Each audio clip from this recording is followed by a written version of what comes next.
Hi there, birdies. Welcome back to the nest. So today we have another future spouse reading. My intention was to do it, your future spouse first impressions of you and what they will think of you and everything.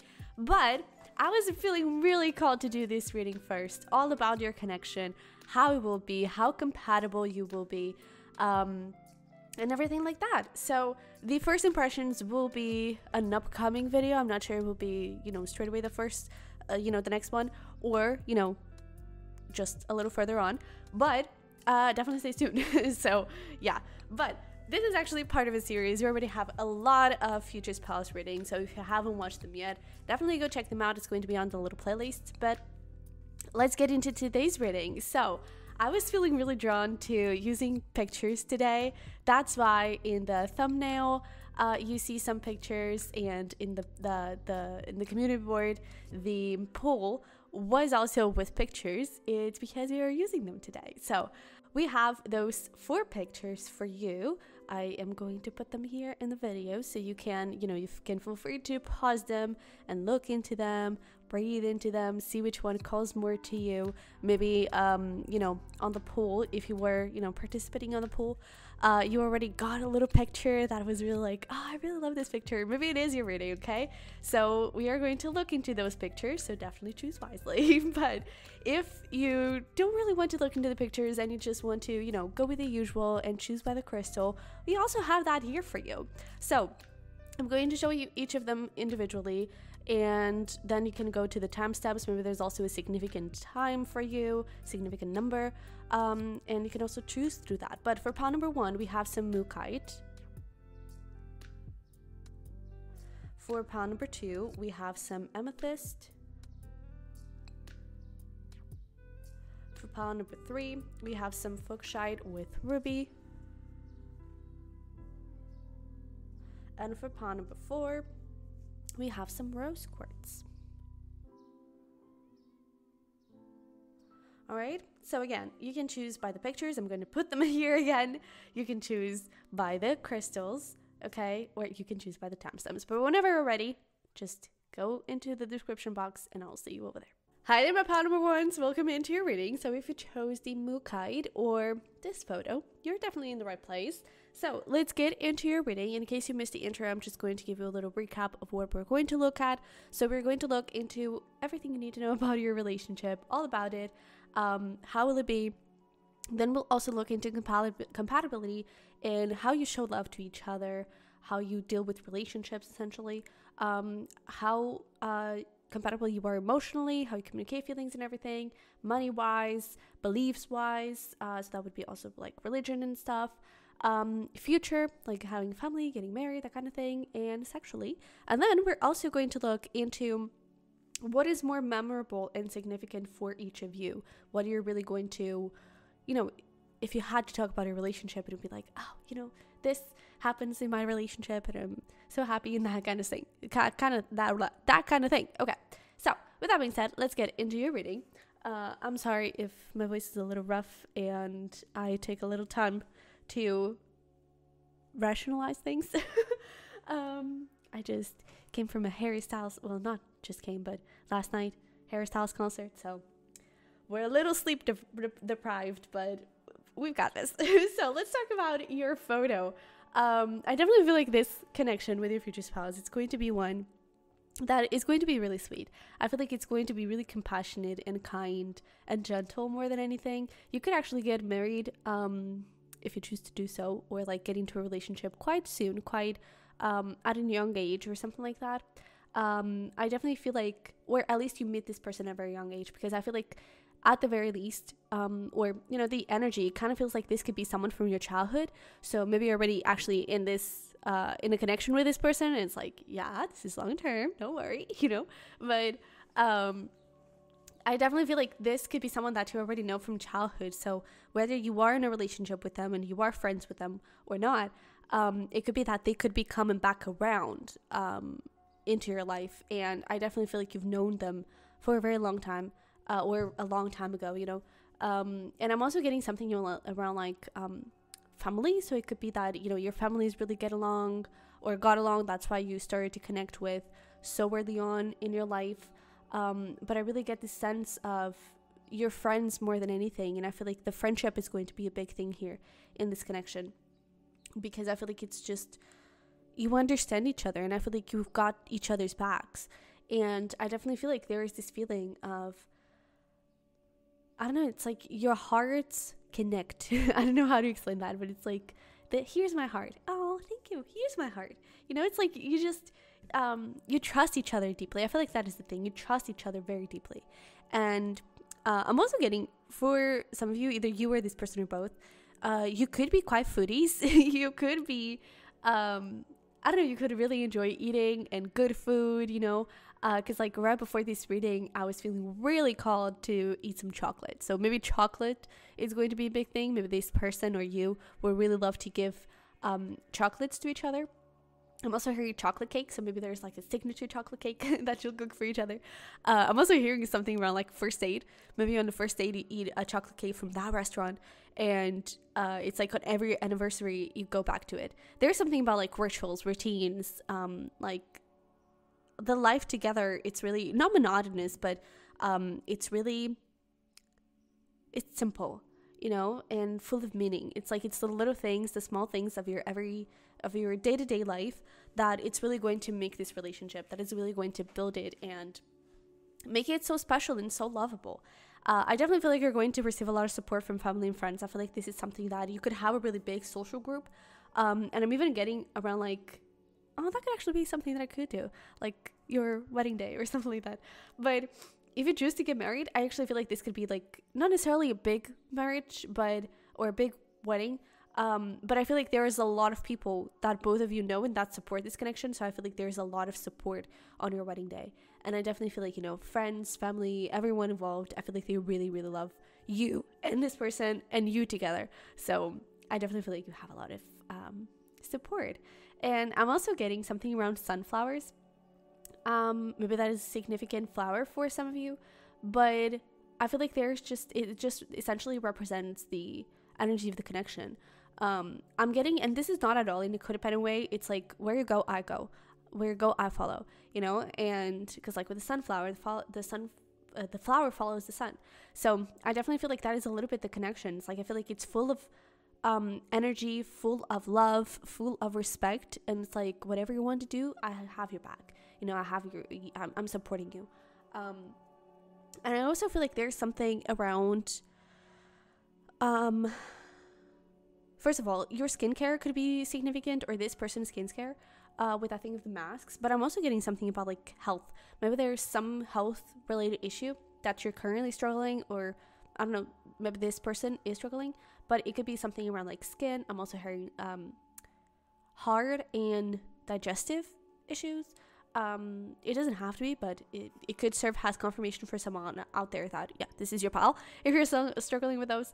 But I definitely feel like there is this strong energy of support, you know, especially if it is something like, for example, let's say this is about, for example, body image, you know, especially with skin. Maybe it's, you know, it kind of affects your confidence a little bit. And I feel like this person is always going to have your back. It's like you're having a bad skin day or a bad hair day or something like that, and you're feeling really self-conscious. I feel like this person is going to always be there for you and be like, damn, you look good, you know? I feel like they're really going to support you and really just empower you, essentially.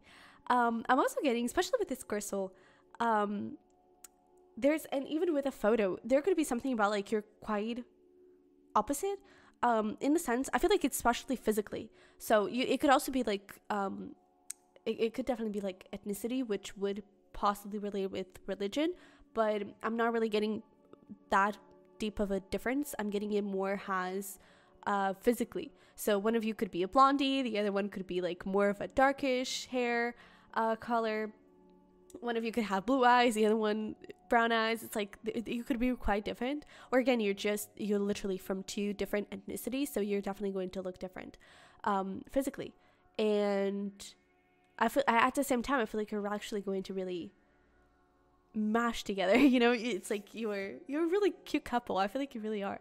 And it's like, I don't know, I just keep hearing like adorable, cute. It feels really Disney like. I don't know, it feels very like fairy tale-ish, but it doesn't mean that it's not real, you know. And I feel like it's your dream come true, and I feel like that's so beautiful to see. But what else? I'm also hearing something about like breaks, and I don't think it's breaks in the connection. It's maybe one of you, maybe it's actually the same person that struggles a lot with body image or some health issue or something like that. There could be something about like mental health. It's like sometimes one of you could have strong mental breakdowns, emotional breakdowns, and I feel like that is going to be tough for whoever is dealing with that, of course. And I feel like there's just going to be a lot of support. And I even wonder if this connection comes at a time when the other person is at their lowest, and I feel like there's this feeling of like, you bring joy into my life. And I'm even getting, it could be kind of mutual, where it's like one of you could be struggling with something, and this person comes along and they really support you and that kind of thing, and they have a lot of anxiety, for example. They struggle a lot with that mental health and the kind of thing. They're going through a really tough time mentally and emotionally, and maybe even depression, I'm hearing. And you come along and it's like, you bring light and colors into my life, and it's like, you are my sun, you are my sunshine. I'm really hearing that. Isn't that a song, You Are My Sunshine? That could be a significant song. But yeah, I'm also hearing something about like rock and roll, and it's funny because I'm not getting that necessarily has music. It could definitely be, but I'm getting it more has like I don't know, like rock on. It's like, keep moving forward. There is this feeling of no matter what happens, just keep rocking on, you know, just keep going forward, just don't give up. There is this strong like pep talkish kind of energy between the two, which I really love. I feel like it's really sweet and beautiful. Is there anything else? Someone could this is not that type of rating, but someone could really enjoy choking. There we go. I mean, we have a lot of 18 plus ratings, so if you're interested in that part, we are going to discuss it just briefly, but definitely go have a look. But I guess that could be something. But let's take a look here into some oracle cards, and then we'll also pull some tarot to get some more information around how the relationship will be. So we have Justice. I definitely feel like this is going to lead to marriage, to be honest. And we have family. Yeah, so with a family, there's that thing. I really feel like your parents could be friends. You could know each other from childhood. Like, there's this strong energy of your family way.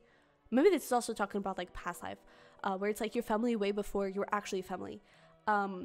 So, and especially with Justice, there's the strong energy of like past life romance. But I feel like it's also related with the relationship itself in this lifetime. It's like your family way before you're actually a family.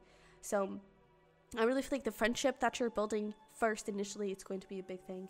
And it's just, I feel like this family and this progression of the relationship, not that you're actually going to have children, that is totally up to you, but I feel like the progression of this relationship and the path that it takes, it's like predictable, not in a sense that it's like maybe for some of you are actually quite religious, and so it's like, yeah, this is how we're gonna go, what we're gonna do. But there is this feeling of it's predictable because you love each other. There is no question about it. So it's like, what else would we do? You know, there's this feeling like it's just natural for us to do that. So I feel like it's really going to grow into something beautiful. And I also feel like, especially here in this family card, there we go. It kind of looks like the moon, but I'm getting a really strong thing of like the sunshine. It's like, you're my sunshine. And I feel like you're really going to be so happy together. I'm also getting something around like you could be relocating. And I'm getting this feeling of maybe the person, this could be very specific, maybe the person that is struggling, especially mentally, which again could be the same person that is struggling with health situations. I feel like whoever that is, they could come from a very toxic household, and that doesn't obviously help. And it's like you're finding the strength to move out of that place towards somewhere better. And I feel like it's really going to open you up to new possibilities, because I feel like you're going to start respecting yourself more, or this person is going to start respecting themselves more. And I feel like there's also this feeling of there's a lot of peace that is coming through. And I'm getting like, it could even be mutual. Like, let's say you were the one with the health issues, they're the one with the mental health issues. It's like, even if it's just their toxic household, somehow it affects you too, and your health starts getting better. There's something around that. It's like it affects both of you, and it really helps you break free and get into your biggest fulfillment, get into your biggest, best version ever. You know, there's something around that. I'm also getting with justice. Someone here could be into fashion, whether that is career-wise, and it doesn't have to be though, but that could definitely be like a thing. It's like someone really wants to pursue a fashion business, a fashion path, and I feel like that is actually going to be quite successful, and you could actually be quite renewed for it. Renewed? No, not renewed. Known for it. Again, slow brain today. Bear with me. But I'm also getting something around, and again, like with white clothing and everything. I definitely feel like this is going to lead to marriage. But I definitely feel like this is going to help you to heal a lot of old wounds within yourselves. I feel like especially when it comes to toxic households and like some sort of mental constraint, I would say. Let's see what else we have. So we have moving in. Oh, interesting. We also have protection. So this is interesting because I actually feel like we were talking about whoever was in the toxic household, it would affect the other person as well. Maybe this is why. Maybe you actually move in with, let's say your person is the one with the toxic household. You move in with them into their parents' house. And you understand that, okay, this is also affecting me. We need to get out of here. And that's where you kind of, you go towards a new phase. You go towards a new place to get that peace. And I feel like it's definitely going to, show you a lot how you need to protect yourselves individually and how you need to protect each other and the connection. There could even be something around like a family member, even though you're quite supported with your family and friends, there could be someone that tries and just for the sake of doing it, tries and gets in the way and says nasty things like for example, maybe one of you, I'm also getting like teen moms. So for some of you, maybe you're actually being teen parents, but it just take it however it resonates. Maybe that has already happened. And it could be a confirmation, like it's that person, it's the parent, the other parent of your child. But, what was I saying? I don't know. I actually don't remember. Okay, so I guess it wasn't important. But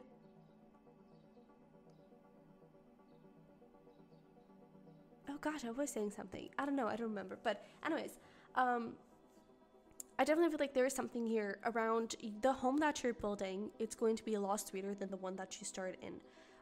And so if you actually came from a very loving family, and full of love and compassion, it's going to be 10 times bigger than that. It's going to be even better. And especially if there is a toxic household, there is this feeling of it's going to be so good. It's going to feel so good to have that peace, to have that energy around you. And I feel like it's just going to be amazing. So I feel like it's really going to be beautiful to see the progression of like your individual lives and how you evolve together as well, and how different you're going to feel because you're together and because you're building something beautiful. I'm also getting something around like maybe your expectations and your hopes for this connection were kind of not low, but I don't think you were expecting like a huge thing like, oh, I'm gonna get married with this person. Maybe you never really, it's like you would dream of it, but maybe a part of you never really felt like it would be real. And when it actually happened, it's like, oh my God, that's actually happening. What the heck? It kind of shows up as surprise because, I don't know, it's like maybe it has a safety protection mechanism. You could, or this could also be a person for sure. But maybe you always have this thing of like, well, it would be great if it would happen, but like, whatever, I'll be okay if it doesn't. And I feel like then it actually happens, and it's like, I'm so happy, And I feel like it's just going to be so peaceful, and I really love it. Like, I also feel like there's something here about like this house. like for some of you, I'm getting that you could literally build a house. You may not like buy one or rent one. You could actually build it. And I feel like that is going to be even more beautiful because it's like it has all the right loving energy attached to it, and it's your energy, right? So that could be something. But let's see here. We also have soulmates. Yeah, this is beautiful. And love yourself first. Oh, I love this. So I definitely feel like, you know, again, soulmates, I feel like there's going to be this like, you know, soulmates are everyone in our lives that are significant for us. Some of those are karmic soulmates. So they are here to be kind of nasty for us and teach us a lot of things more than anything. Their purpose is not to be nasty. Their purpose is to teach us things. And sometimes we teach through hard things. So yeah, but you know, soulmates are also friends. And I feel like this person, before they become a life partner, you know, a mate, they become a soulmate. They're part of my soul family, right? So it's a thing. It's like your family even before you are a family. You're already part of each other's lives way before you're actually something. And I feel like it's just going to evolve very naturally. And I'm even getting you could have like a really big group friend that I feel like even if this just starts as a friendship, they're always going to be shipping you. They're always going to be like, ooh, you and that person, ooh. You know, and I feel like they're always going to be like trying to level things up. But I definitely feel like with this love yourself first, I feel like you're going to teach each other and help each other really see your potential. And again, with this thing of the protections, like you deserve to have more. Like you don't have to stick around those people that are just trying to be mean. And I feel like you're really going to like support each other to make big changes in their life, I would say. Because especially if this, you know, if this starts as a childhood friend and that kind of thing, is like you could even move in as friends, you know, move in together as friends. And it's like the other one of you, so let's say your person is in a toxic household and you're kind of, you know, you don't have to stay there. You can move out. You can get out of there. And it's like you kind of move in together to a different place. Maybe at first just as friends, but I feel like it's not going to take long for you two to be actually lovers. So yeah, but for some of you, that could definitely be something that is happening here. But I definitely get this feeling of, I don't know, you're going to really support each other more than, I feel like the happy times, it's that thing. I feel like the happy times are going to be small stuff, daily stuff. And I feel like the most significant ones are going to be the ones that need more support and that maybe are a little bit more intense. So I feel like you're really going to know that you were there for each other in your downs. It's like, it's not that you take each other for granted, but I feel like you really know, okay, yeah, my pal number 2 is really going to be there for me because of the lows. You know, I feel like there could be some pretty significant lows and pretty significant big life changes, and you're going to be there for each other.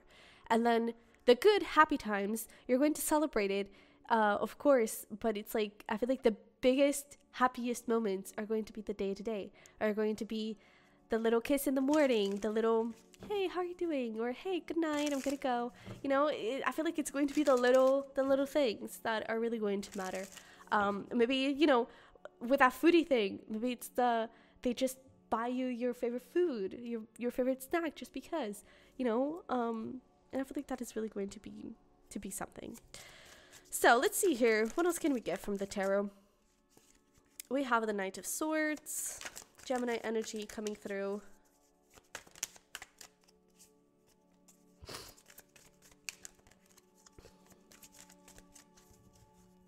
Maybe you also feel called to pawn number 3. I'm hearing that. But we have the 8 of Cups, the Hanged Man. That makes so much freaking sense. We have the Moon, and we have the Star, and we have the Lovers. Ah, okay. I'm sorry. I just love these readings because it's love, you know? And it's like, there's no drama. It's just, So we have the Moon and we have the Star. So in terms of zodiac signs, I don't know why I feel called to say that, but we have Gemini, Pisces, Cancer, and Aquarius. Because again, strong Gemini actually. I do feel like for some of you, maybe you're already with this person. So it's like, it's your confirmation that, yeah, don't worry, that is your person. You know, you're going to stay together for a very long time. But I definitely feel like, and we also have Aries, by the way. But I feel like there is this thing here of like with the Eight of Cups and the Knight of Swords, like you're encouraging each other to grow and to go towards the place that challenges the most, to get out of your comfort zone. And I feel like it's definitely when it comes to your living situation. And it's like there is this feeling of like, I'm always going to have your back, but I'm never going to hold you back.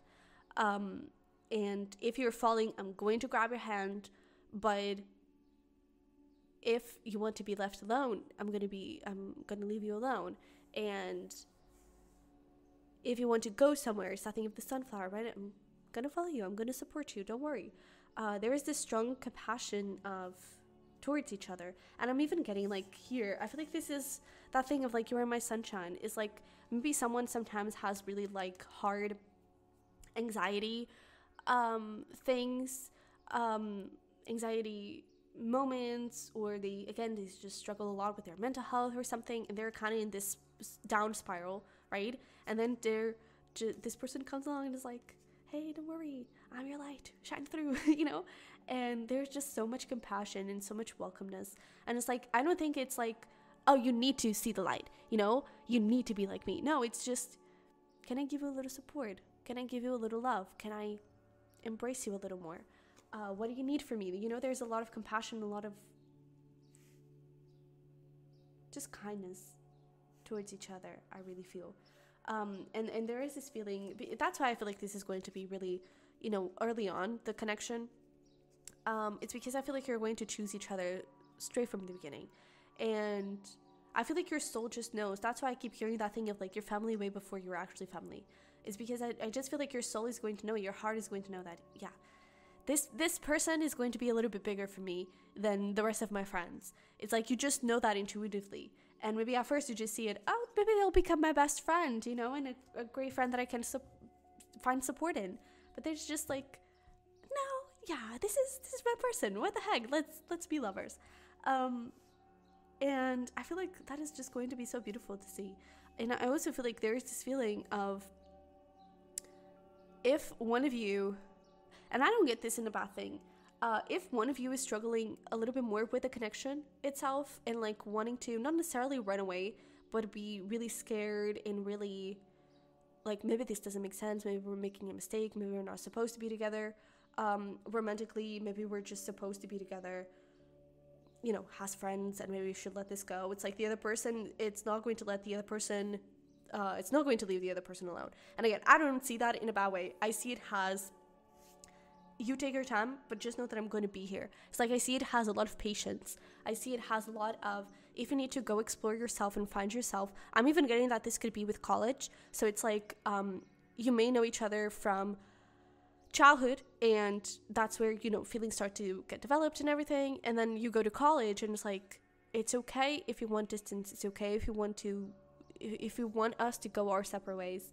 I'll be patient, and I'll be here for you, and I'll always be here if you need me. And I definitely feel like whoever was needing to find themselves could be going their way, and the other person, to be honest, maybe they haven't moved on. If that is the case, you know, if this is your situation right now, it's like you really had something with someone and you went to college and you kind of went your separate ways, or you started working and you went your separate ways or something. This of course is a very specific storyline, so just apply it to whatever your situation is. I feel like there's this feeling of the person that was rejected, in a sense, is still there. It's like, if you go and talk to them and say, can we meet up? Can we try and make this work? They're like, fucking finally, you know, not like that, but it's like, they're like, I've always been here. I've been here all along, you know? And I feel like that is really beautiful, because I really feel like, that person believes in this love. And for some reason, I kind of feel like it's your person and not you, but just take it however it resonates. And again, this doesn't have to be that specific storyline. Maybe it's just this thing of like, if you ever doubt this connection, or if you're ever struggling and just need a little time for yourself, and it doesn't have to be a break, you know, it's just, a lot of things are going on, and I just need to, focus on myself for a little while. This person is going to be like, totally okay, like, do your thing. I'm going to be here. I'm not going to go anywhere. And I feel like that is really going to be a lot of compassion, a lot of light flooding the two of you. So that's so beautiful. Oh, I love this. Okay. So let's get into your compatibility part. We have a tarot card and an oracle card for each of the sections, and we are going to talk about them individually. So starting with your how you show love, how you deal with relationships and everything, how compatible are you? So we have body, exercise, health, openness. I'm getting an itchy in my feet. Exercise, health, self-care, and we have the Queen of Wands. Oh, this is beautiful, because I really feel like there is this feeling of you really... wasn't with you that I was getting like a pep talkish kind of energy. I'm really getting that a little bit. It's like I really feel like we're going to be supporting each other 100%, completely. And so I feel like there's really going to be, I see it has small physical gestures. We're going to see how compatible you are when it comes to, the more sexual side, but I actually see it has very sweet gestures. I don't really see it has, I'm touching you in this way so I can, so I can turn you on. No, it's very like, hey, it's just like, I'm here, it's very, very loving. And I feel like there is a strong thing of like empowerment with the Queen of Wands. There is a strong thing of whatever you do, go for it. I believe in you. There is this strong sense of, I believe in you. I believe in us. And I feel like there is a big reminder of that constantly, especially possibly through the body. But we did have that health thing, which is interesting to see now. So maybe the biggest thing is going to be if one of you is going through a bit more of a hard time with a health issue, whether that is physical or mental, there is always going to be empowerment from the other side. There is always going to be respect and support and love from the other side. And I feel like it's like in the happy moments, you're going to remember them by the small gestures. It's like, we're going to see that right in the end. Like, what do you remember this relationship by? What is more significant to you? And I feel like if you had to talk about your connection, about your happy moments, you would say like, this person would bring me coffee every single morning.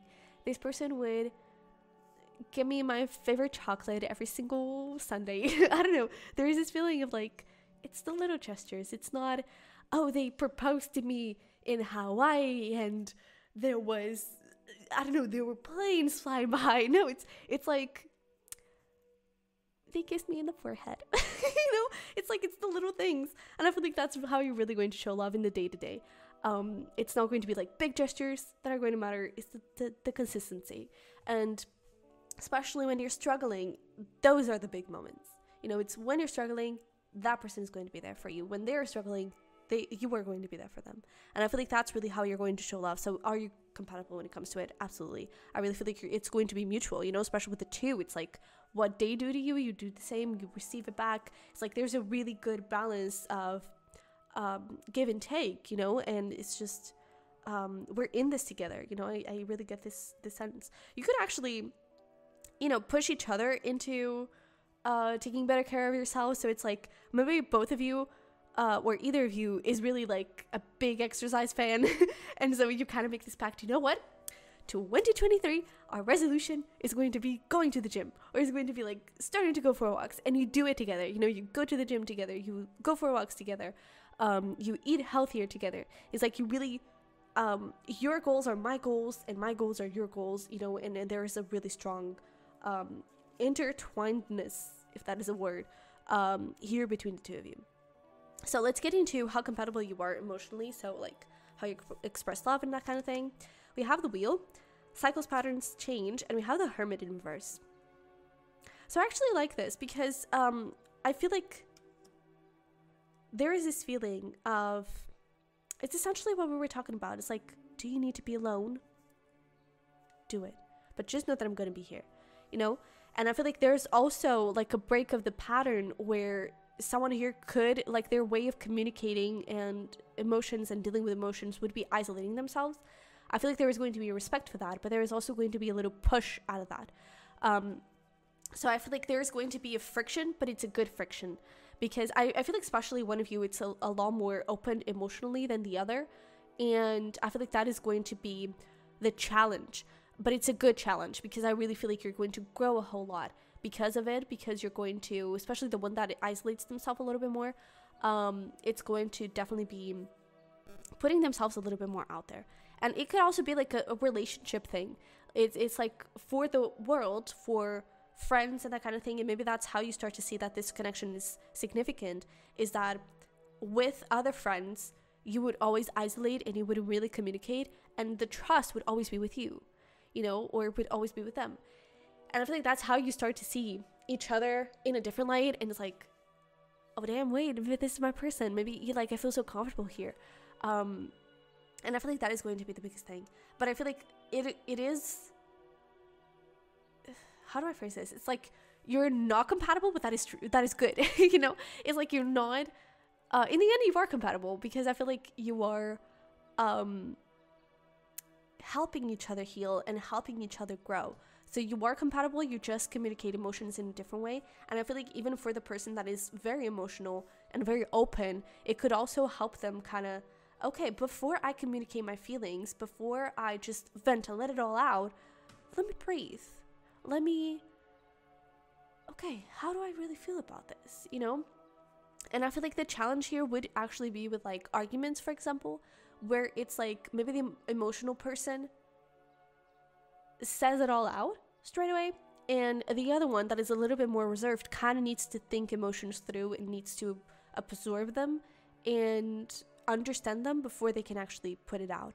But I feel like that is something that I almost see this wheel has like a back and forth. It's like, okay, I feel like it's going to be slow arguments, you know? I don't think it's going to be like really fast and back and forth communication, like you did this, no, you did this. It's like, I feel like you did this. Okay, I understand. It's like it takes time for things to go. And I actually feel like that is going to build into healthy arguments, because I feel like, you know, you're going to be able to understand each other better, especially with a person that is kind of internalizing their feelings. They're learning how to put them out there and not just keep them inside. And the person that is straight away, I feel like they're learning, okay, how can I express this better?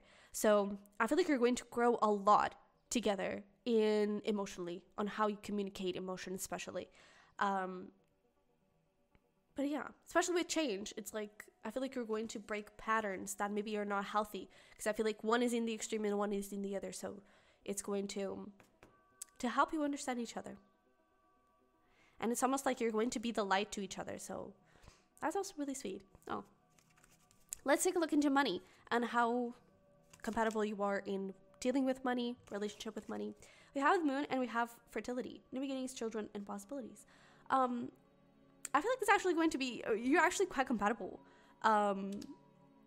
financially, because I feel like you're not necessarily having the same goals, but I feel like you're really understanding and respect each other's needs to get something or to buy something or something like that. And it's that thing of like, your health goals are my health goals, so let's do this together. If you want to go to the gym, okay, we're gonna pay twice because I'm in this, I'm with you in this, we're in this together. And I'm also getting something, not necessarily like, if you buy something, I have to buy something just to make you feel comfortable for buying it. But there is this feeling of, I don't know, I'm getting it, for example, you know what? I'm really feeling like eating, I don't know, going to a restaurant today and having more of a romantic dinner. And I feel like the other person is not going to be questioning the money and all that. It's like, okay, yeah, let's do that. You know, there's a big understanding, and it's like, if you feel the need that, we're going to do that, and we're going to do it together. And I feel like that also expresses that feeling of like, sometimes one of you just wants to pamper themselves, and it's like, I'm really feeling like buying myself this shirt. And the other person, I feel like they're going to be really, first of all, they're going to have, I feel like, a better,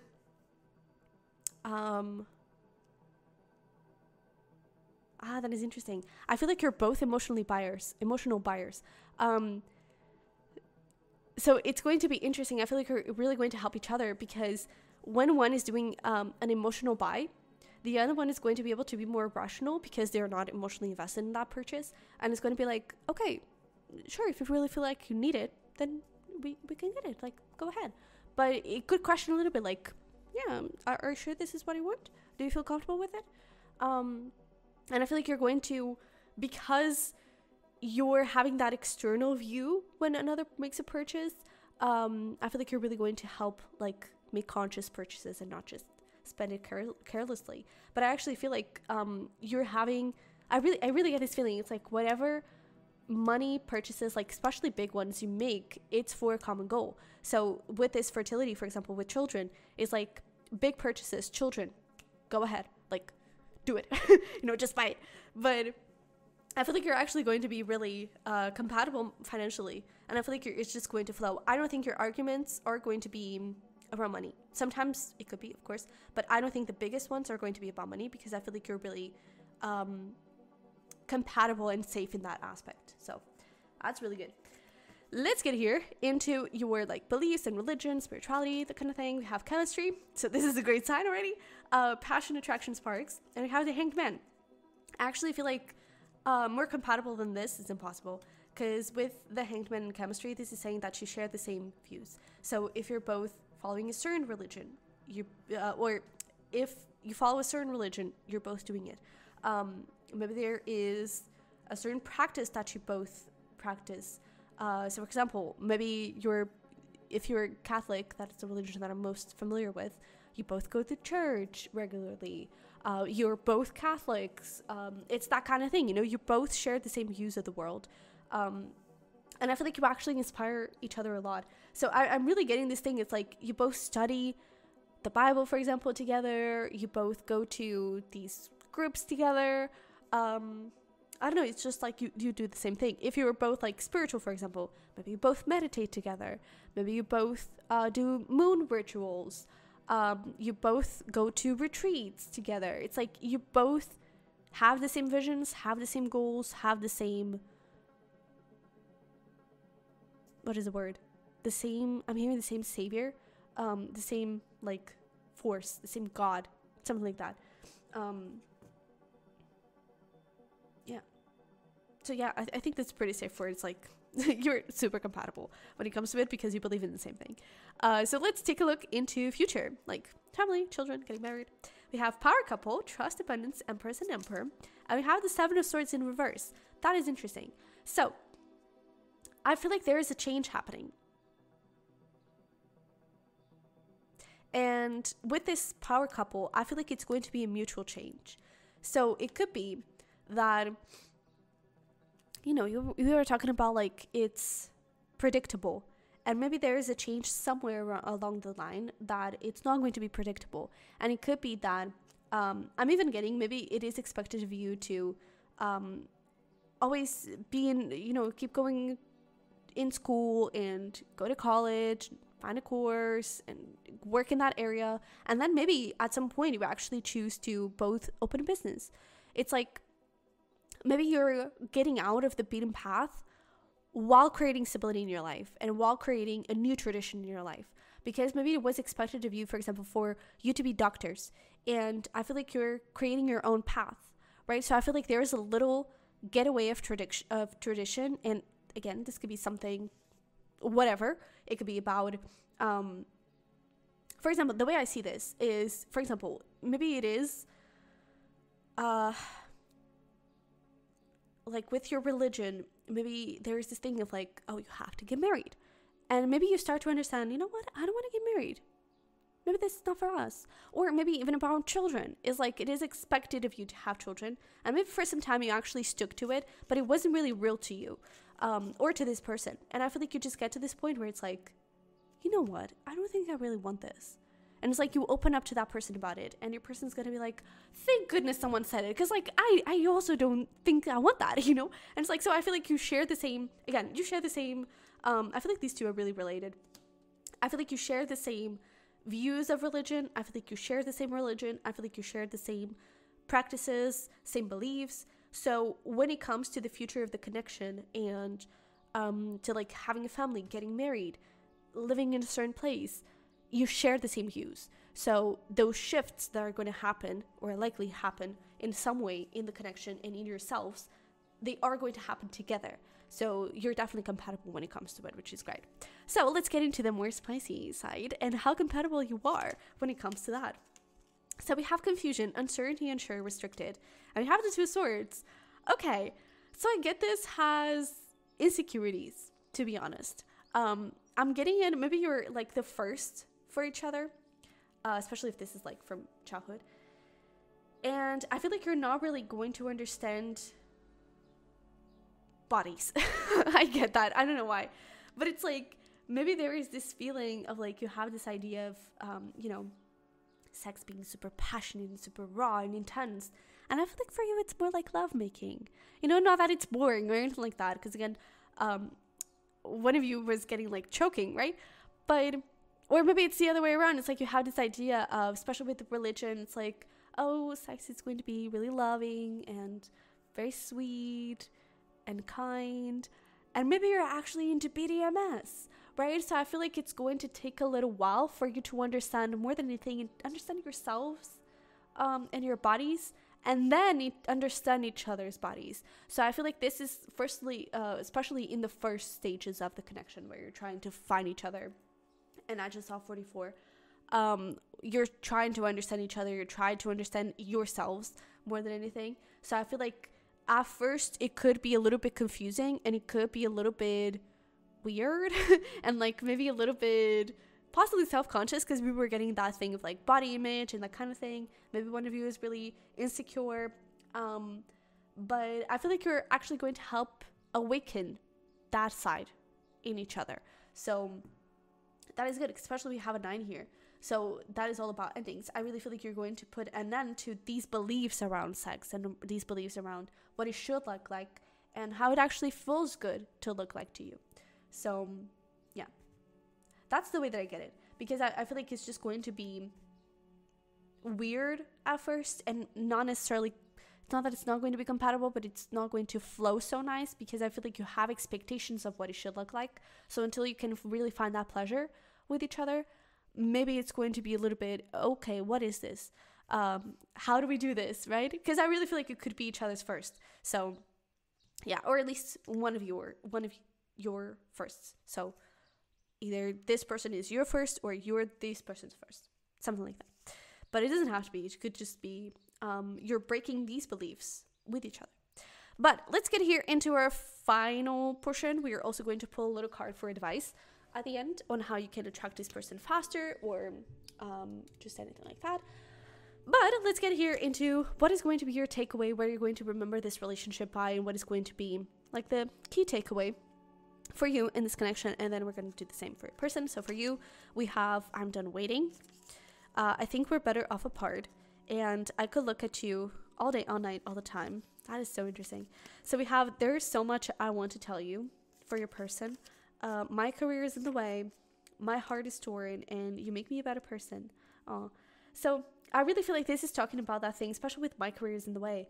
I feel like this is going to be that thing of you may go your separates momentarily, and it doesn't even have to be like a breakup.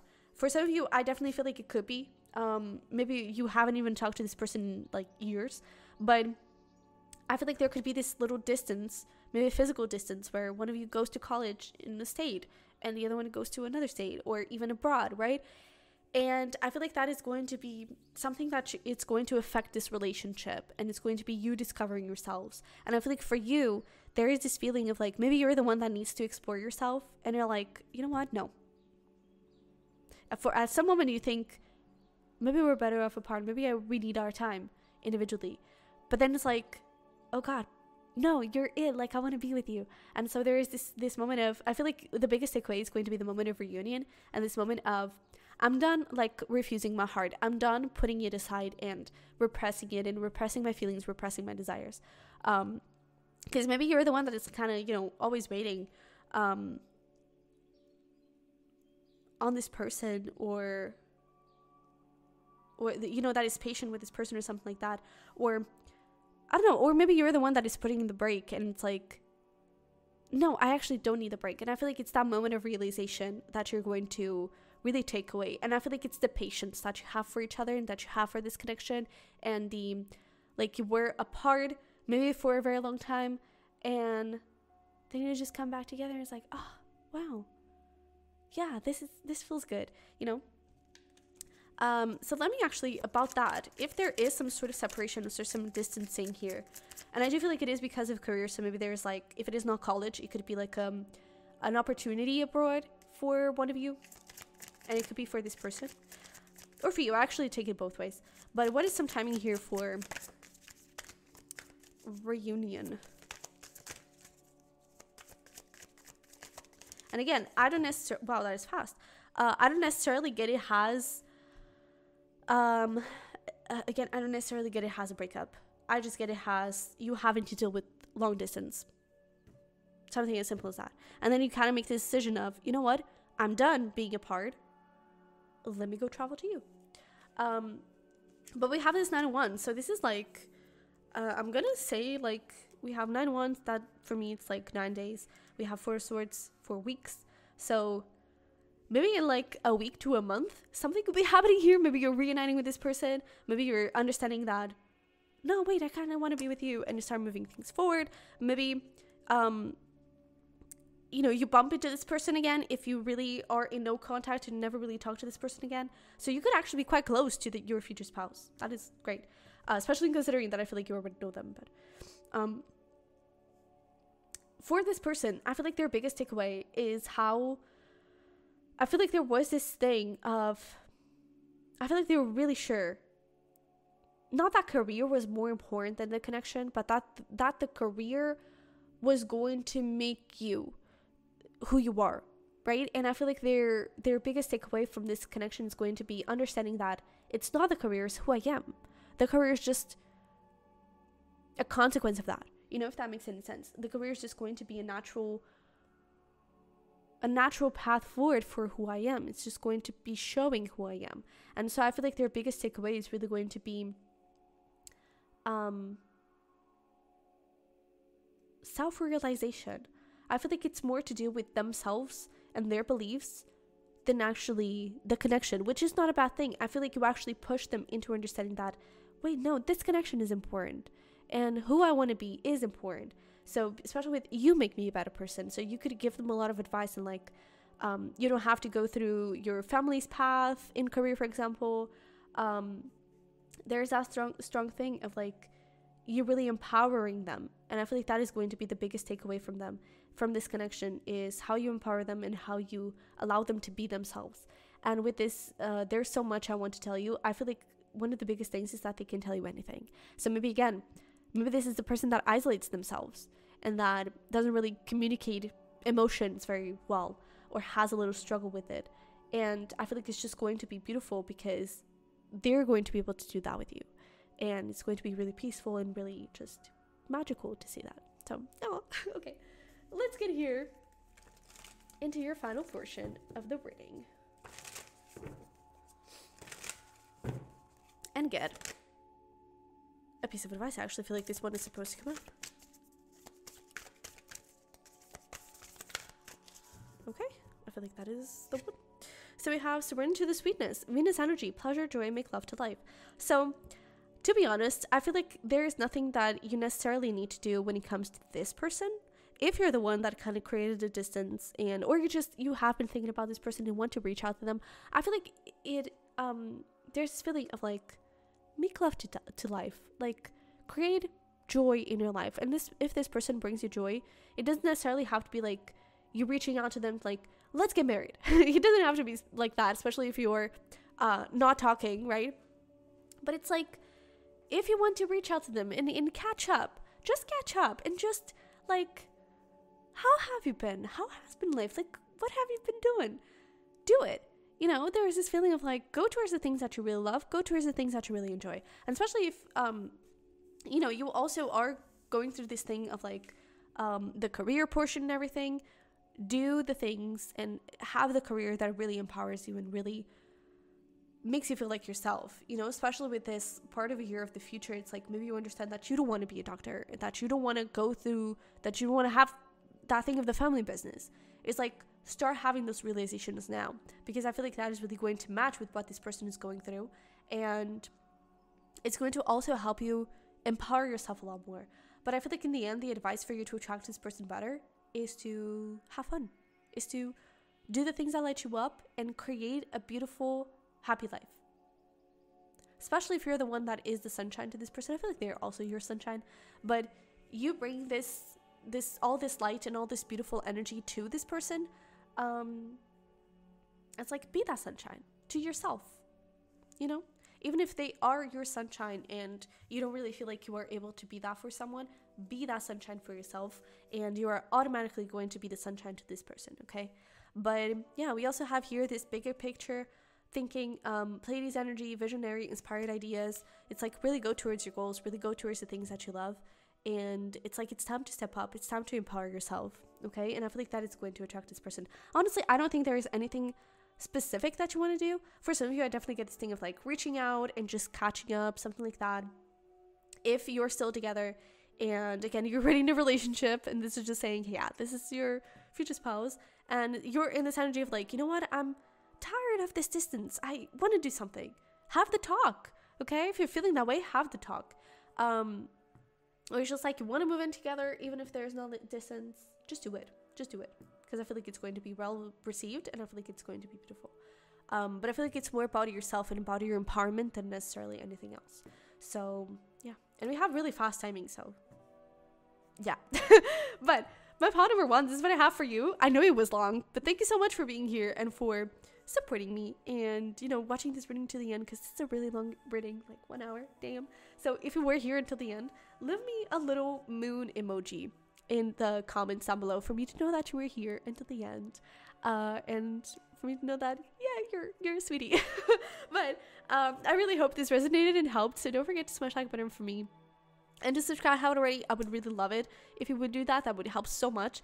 But if you want to support me any further, all of my links are going to be down below in the description box, for my power readings, for my Patreon for weekly messages, and if you want to tip me, you know, through super thanks, through just another tip, that is all going to be in the description box, okay? So I appreciate you so much. I love it very much. I wish you the best, and I will see you in the next one. Bye bye. Hi there, my pod number 2. Welcome into your reading. So if your tarot is the Amethyst and this picture, then you're definitely in the right place. So just before we get started with talking, I actually need to drink some water because I forgot to do that. But let me just give you a little wind down of what we're going to talk about in case you missed your intro. So we're going to look into, you know, everything you need to know about your connection. How will it be? We're also going to look into your compatibility in 6 different areas. So how you connect with people, how you show love, how you deal with relationships. We are also going to look on how compatible you are emotionally, money-wise, beliefs, spirituality, religion. We're also going to look into future, like marriage, children, that kind of thing, and also sexually. So in the end, we're also going to look into what is going to be your biggest takeaway, like the biggest key factor, the biggest thing that you will remember this relationship by, for you, for your person. And then we're going to finish up with some just a little card of advice for you to be able to connect with this person and align with them a little bit faster, okay? So I just had to drink a little water because I've been talking for an hour and I need to hydrate. So, and that is actually something, starting with, I feel like you're both very independent, but you could actually be very similar. And I feel like right now you could actually be, I don't think you know this person yet, to be honest. For some of you may definitely do, but I feel like you're both, even though you may not know each other, or even if you do, you may be at the same path, at the same point in your life, and with the same habits even, and the same mindsets. But I am definitely getting, like, my intention with this picture, it's like power couple, essentially. And it's like you're both badasses, again, very independent and very career related, I would say. And I definitely feel like there is going to be this energy of, like, let's work towards our goals together but separately. And I feel like you both, especially with this thing of like me forgetting to drink water, it could be that you're so like head down into your craft and into your thing that you forget to take care of yourself. You could be both workaholics, you could be both just forgetting to take care of yourselves And I'm even getting like a lot of takeaway or something like that. And just like, I don't know, I feel like your self-care may not be a priority, or you're trying to reframe that a little bit. Maybe you're trying to do a little bit better. Maybe you're trying to balance things out, and you're trying to respect your body a little bit more. I also feel like when it comes to how the connection will be, you could actually travel a lot for work, but I feel like it is going to be mutual. So I don't know if you work in the same company, for example, or if you have one of you maybe works in a company and has to travel a lot, and the other one is more of an entrepreneur. They have their own business, so they can do it from anywhere. There could be a little bit of that energy, and it's like, wherever you go, I'm gonna go. And maybe you'll even be like, I'm not necessarily getting like digital nomads. I actually feel like you're fixed in a place, and then sometimes you just spend a few days or weeks or months somewhere else, but I feel like you will always come back. And maybe sometimes it's even like separate trips. Maybe one of you really has to travel a lot for work, and they just go to their business. I feel like there's going to be a lot of independence and trust, so it's like, you go do your business, I'm gonna be doing mine, and we trust each other that everything's gonna be okay. But I definitely feel like, especially with the image, we have Paris over there, the Eiffel Tower, so I definitely feel like there is going to be that could be a significant place. Maybe you're from France, hello European fellas. But maybe I'm actually getting, maybe that is where you will propose to each other, or like whoever proposes to whom, whatever the case may be.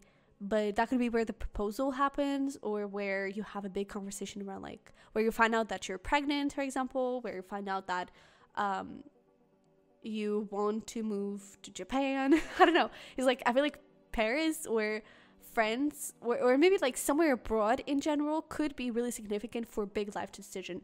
And I'm getting that it could be on vacation. I'm also getting that you may actually like vacations. You could travel a lot. I don't think I don't think you're going to be like homebodies. I feel like you're actually going to really love traveling and really love exploring new places. And I feel like you're going to a different country, to a different city every single time.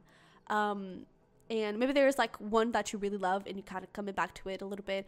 For some of you, been getting that you may have family abroad. So it's like you're an immigrant, or your parents are an immigrant, something like that, and you're kind of visiting them. I'm also hearing Italy, a lot of like European vibes for some reason, because I'm also hearing Germany. I don't know, just hello European fellows, because apparently you're really strongly in this pile, or your person is your future spouse.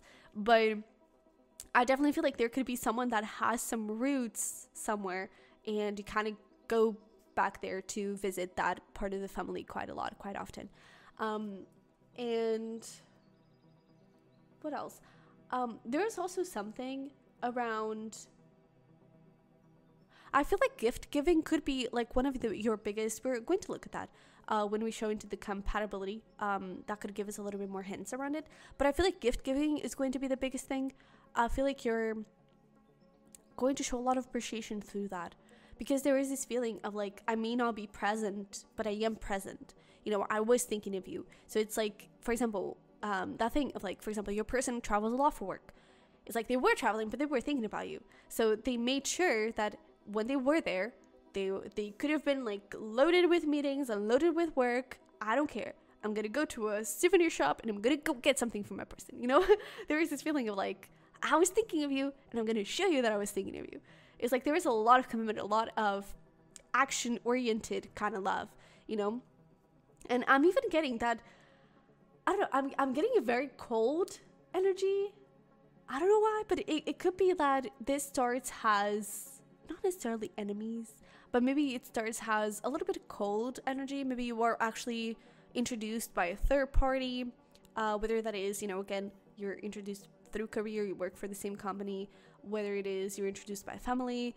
I'm actually getting, not that this is going to be a marriage of convenience, but it could be that I'm actually getting a little bit of like old money. So maybe you're both actually coming from very wealthy roots, or one of you, it's actually not, but it's building up those roots, those wealthy roots. There could be something, but I'm kind of getting this thing of like, you could meet through friends, you could meet through family, and there is this feeling of like, you're nothing to me, like, why do I care? You know? And I actually feel like that's what's going to make you fall for each other. It's like you're not trying to be someone, you're trying to impress anyone. You're just being yourself. And I feel like you're definitely going to be in this place of like, I don't give an F. So whatever, you know? So you could actually be showing a little bit of your crazy side, your more authentic side. And I feel like that is what's going to, I feel like especially for a person, it's like that is what's going to make them fall in love. I see you very emotionally detached from love, to be honest, maybe at this moment. And I feel like this person could change and rock your world. So I'm really happy to see this. And I'm also getting something around, maybe you've given up on love completely. For some of you, it could actually be like 30 or something. And I'm getting that specifically. I'm actually hearing 28. So for some of you, you're like 28 and you're single and you don't have prospects of meeting anyone, or no one really fancies you. Maybe you have really high standards, which you should have. And you're like really specific, like I want this person with this and this and this, and I won't take anything less. And I feel like maybe you're kind of giving up hope of actually meeting that person, and I feel like they're going to show up out of the blue. That's why I feel like you haven't met this person yet, but I feel like they're going to show up out of the blue. And again, maybe you're 28 or older, or you don't have to be 28, but there's just this feeling of like, whatever, if I end up single, whatever, if I end up married, well, whatever, I'm fine either way. You know, it's like, I'm a boss. Like, I don't care. I know I'm gonna have my life together and no one can stop me. So I feel like that is going to be a big theme for you. But I'm also getting something around like fancy dates. I feel like you're going to make sure that, especially when, you know, with that thing of the travel for business, or just traveling family, for example, to see family. Maybe your person has those roots in another country and they travel there regularly, and maybe you don't always go. It's like after they come back, after they return, you always make sure to have that dinner and to have, you know, a really nice, okay, let's make time for ourselves. You could also make it like something scheduled in a way where it's like, I don't know, like every single Friday night, we're going to go out and we're going to have a serious dinner. Or every, like once a month, we're going to have like a big ass date, you know? I'm also getting your first date could actually be like candlelight dinner. I don't necessarily feel like it's going to be like private. I actually feel like it could be in a restaurant, but you can have a little bit more information around that on my other pick a card around future spouse for the first date. But yeah, is there anything else that I'm picking up on? I also feel like with this amethyst, there is this feeling of it's going to be natural. I don't think it's going to be obvious, because you could be more rational. And I'm actually picking up that maybe some of these things are actually from your future spouse and not from you. But you could be a lot more rational and not so like intuition based, or it's like your intuition speaks to you in a different way. It's not that whole woo-woo kind of thing. It's like I feel like you're very practical.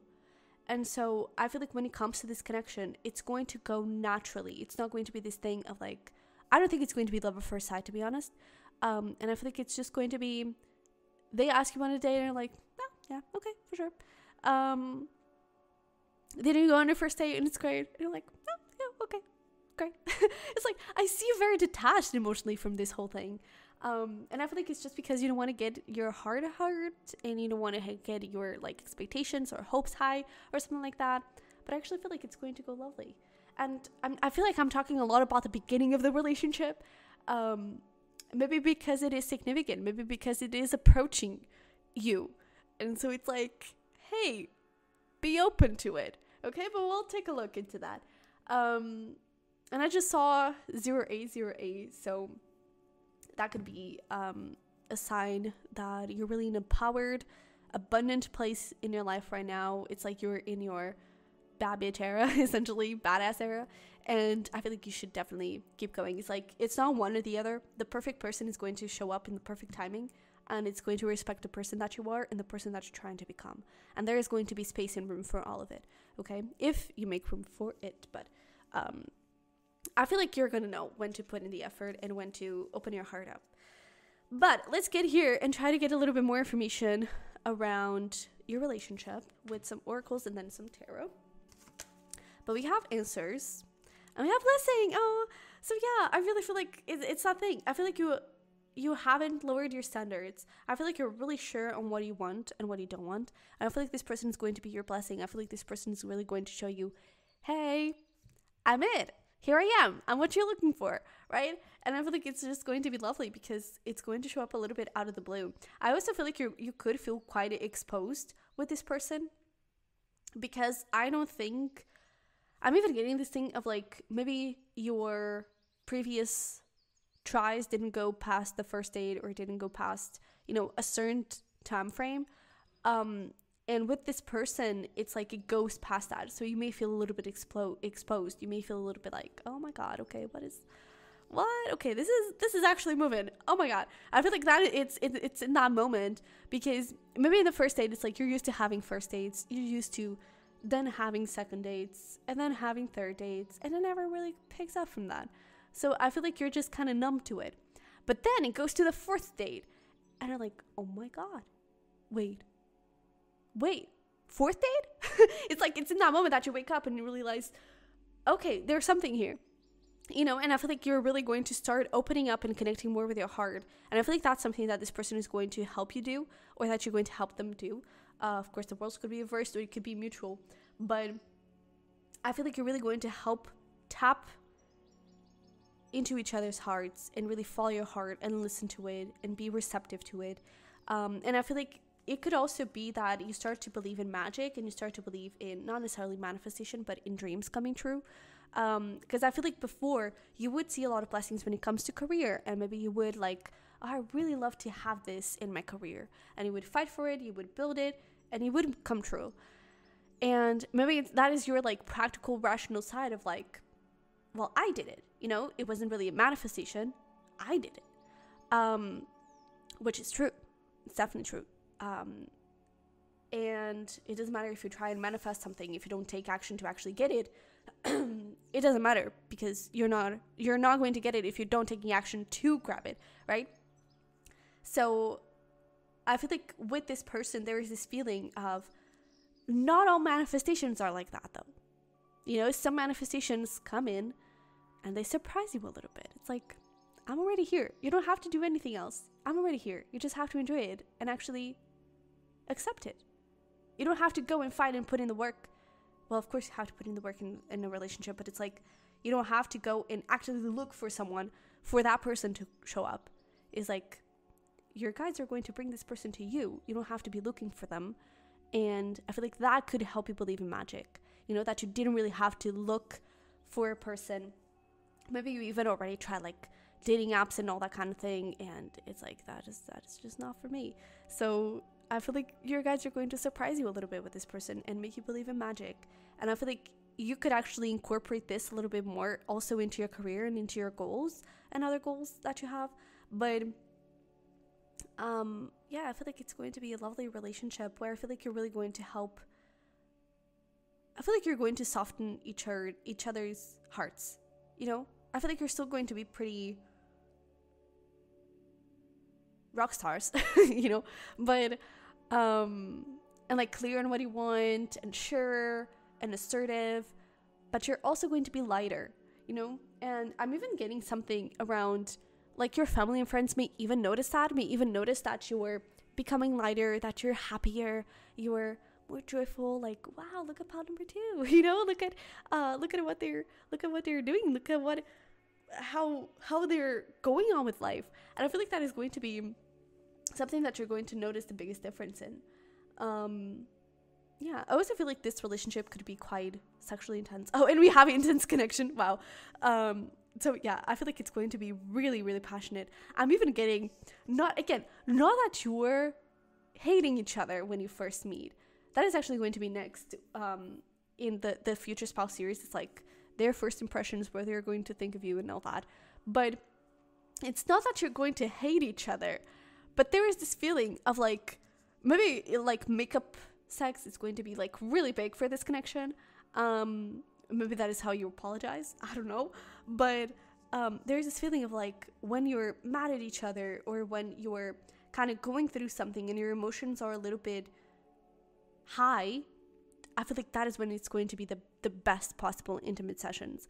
It's when you're truly there, like you're just feeling the emotions in the moment and just expressing them with your body. And I feel like it's going to be quite intense. I feel like you're going to have a good time, to be honest. I'm also getting something about like you may discover yourself a lot, especially with answers. I feel like this is going to be something that is going to, again, open you up and expose you to new things. And even to yourself, it's going to expose you to yourself, and it's going to expose you to your deepest desires. So you may have, it may even be that maybe you're not really that sexual. You know, maybe you're not even, that is not something that you pay that much attention to. Or you don't really feel the need to that or something like that. And I feel like this person is going to come in and show you that, yeah, you are. And yeah, you also want that. You know, there's this feeling of like, it's waking up, I'm hearing it's waking up a demon in you, but a good one. You know, it's maybe you're kind of kinky, and I feel like you're going to love exploring that, especially something hidden. I feel like you're discovering those new sides to yourself, and this relationship is going to help you do that. And I really get this feeling. It's like, I really feel like you didn't know that you had this, and it's not that you can't do this alone, but it maybe not with the same impact, right? Maybe even career-wise, whether this is for you or your person. I am getting a strong sense of like, this is how it's going to affect you, and not so much your person's side. But I definitely get this feeling of like, it's definitely going to, even if it is career-wise, it's going to open up a desire for you to open a business in a certain field, or for you to go study a certain thing. It's going to unlock a lot of repressed desires and things. I'm getting a strong Scorpio energy here, especially like 8th house kind of thing. So there could be like strong Scorpio influence here in this pile for you, for your person, or just in the connection, maybe Scorpio season. But I am getting this strong thing of like, you're waking up sides of you through this person. And it's going to have a major impact, because I don't know, it's like you would, if it was you would be able to control that. You know, if it was all on you, if this was a discovery that you were doing for yourself, it would be all on you, and you would be able to stop it. If that makes any sense, you would be able to kind of think things through and be like, oh, okay, well, I'm not sure. And you could still have a little bit of that with this connection. But I feel like there is also this feeling of this, it's not, you can't control it. I feel like that is the thing. You can't control it, because I feel like it taps so much into your feelings, into your raw desires, raw emotions. You can't really control it. It just starts to come out. It just starts to unfold. It just starts to come through. And I feel like it's going to be really powerful for you, especially in terms of transformation. More than anything. But we also have here stuck. Interesting. And we have, this could be the one. There we go. It's like, I feel like this person is really going to just break you out of this pattern or cycle of people not interested in you, people not caring about you, just situations that don't really align with you, or I don't know, that thing of giving up, right? I feel like this person is giving you hope to believe that, yes, this could be the one, you know, this could actually be something, and maybe you weren't meant to be single all your life, and I feel like it's going to give you a lot of hope for that. I also feel like with this stuck, I feel like this person could actually show up at a time when you were stuck, but in the sense of, I feel like they're going to show up in your life when you're struggling through something, not seeing the light or the key to something, and I feel like it's going to help you see things in a different way. So let's say, for example, this is a partner. It's like you have a business and it's not really growing. Maybe this is someone that has like maybe they work with marketing, and you sign up for a marketing company that helps you market your business better. It's like they're going to help you go through with your career and unlock new potential, something like that. Maybe this is also in a more spiritual sense, where it's like they are a life coach or something like that, and they really help you step up. But I feel like you're both very very powerful. I feel like you're both very wealthy as well. And it's not that, oh, look at that, Death, Scorpio energy. And it's not that you're not wealthy when you meet each other. I feel like you're already wealthy, but I feel like the wealth is going to be expanded and it's going to be even bigger as you meet each other and as you connect with each other. Because it's like you are starting to, it could even be about like you starting a new business. It's like you start going through different routes and opening up to new things and seeing new things. And I feel like it's going to be really powerful for you. So let's take a look here into some tarot to get a look into how this relationship will be. So we have Six of Swords. Is this Three of Cups? Yeah. I really feel like you're meeting this person through someone else or through another situation. So again, for some of you, maybe it is parents or friends. I am getting that strongly. And maybe, you know, you just think that at first, you know, you are watching the spirit card. So I feel like at some level, you kind of believe in this. So it could be that, you know, at first you just think that this person's purpose is to show you this career path, right? It's like, oh, my friends are introducing me to this person. They actually work in marketing. And I've been thinking about going towards a marketing company and getting that kind of help. And I think that is a purpose. Little do you know that it's a little bit more than that, right? But I feel like you're meeting this through an external party, okay? And I really feel like at first you're giving this person the cold shoulder. I really feel like at first you don't really care. You're not bothered about creating a connection with this person. And I feel like then it just starts to level up a little bit. But let's see here what else we have. Ah, this is powerful. Damn. And it may even be that it can start, it's like this person could awaken that sexual side in you. And it's like maybe you never really were the kind of person to have like one night stands, casual kind of things, friends with benefits. And maybe this person kind of opened you up a little bit to that, and it may start really passionate. And it's a thing you never really, I don't think you ever felt this kind of passion that you're going to feel with this person, this kind of physical attraction more than anything that you feel with this person. It's like it's different. It's not just thinking that someone is hot, thinking that someone is cute. No, it's like, oh wow, it's like I need you downstairs. I need you. You know, it's going to be really intense, I feel. So it could start in that way. It doesn't have to be, but like Three of Cups, Knight of Wands, Ace of Wands, that kind of gives me a little bit of friends with benefits kind of thing. Where it's just how the feelings start to awake. You know, it's that you go on a couple dates and you're still very emotionally detached, and then things just kind of go into that. And I feel like it's that wake up call. It's that, oh my God, wait, this can be my happily ever after, you know? I feel like it could be after you were actually intimate physically with each other, that you actually wake up to feelings and understand, wait, I actually like this person. I don't hate them. You know, this human is actually bearable. So maybe that's actually something of you. It's like maybe you don't really connect too much with human beings. It's like I feel like you have your friends and everything, but maybe you kind of, I don't know, maybe you're not really a big stranger person, right? And making conversation, that kind of things. Like, have your people and that's enough. You know, that's enough of humanity. But I feel like this is going to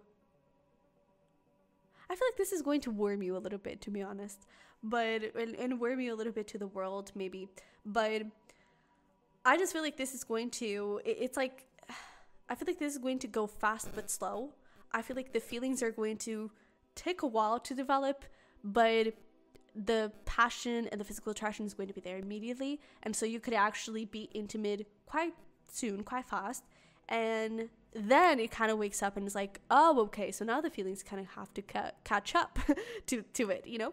But I also feel like when it comes to the connection itself, I feel like you're going to be really good buddies. I feel like there is going to be trust. And I don't see, like in some other piles, there was this feeling of love at first sight, immediate connection, like friendship building straight away. I really feel like this is slow. This is a slow burn. This is not instant.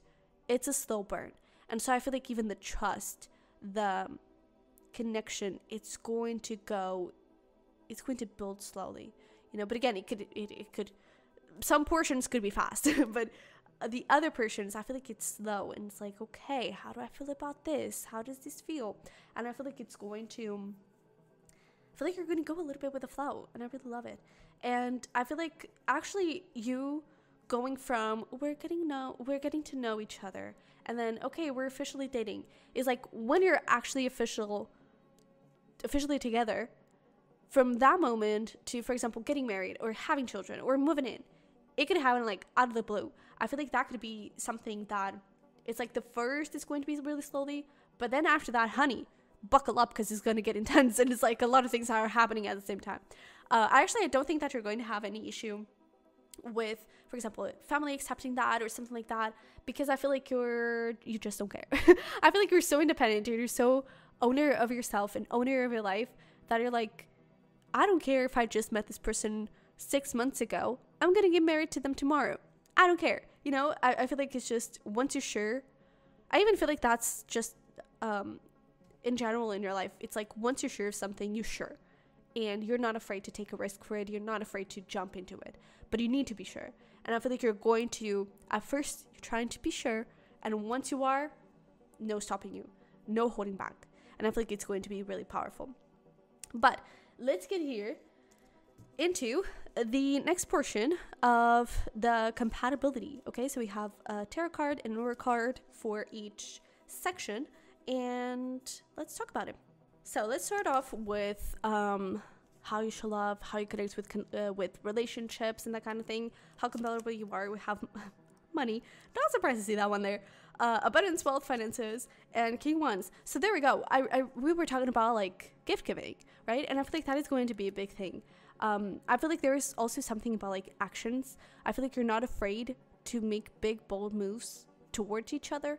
And I feel like that's something that you're definitely going to be quite compatible with, because I feel like, I feel like there's just this thing of like you understand each other's independence.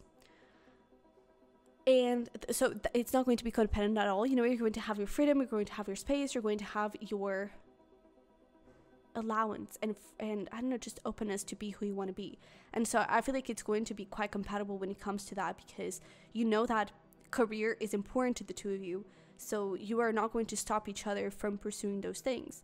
And I feel like it's going to be really powerful to have that freedom, because maybe in the past you were this person, I'm getting something about like codependent relationships and like holding you in, and how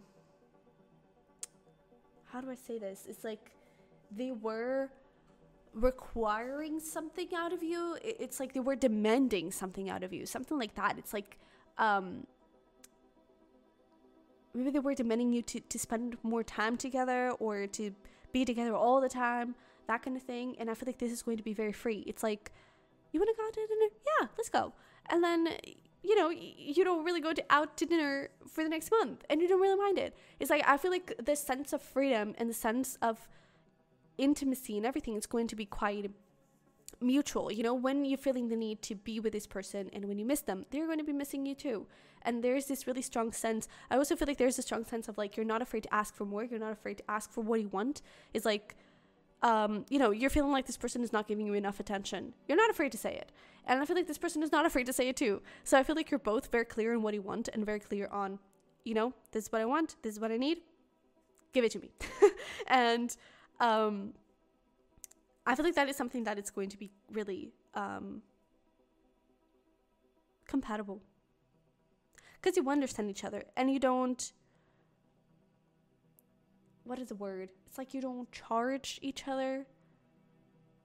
It's like you're not counting points, Sometimes there's this thing of like, oh, I did this for you. Why didn't you do that for me? And there's nothing like that. I feel like it's just, there you go. I feel like doing this. And the person is like, oh, thank you.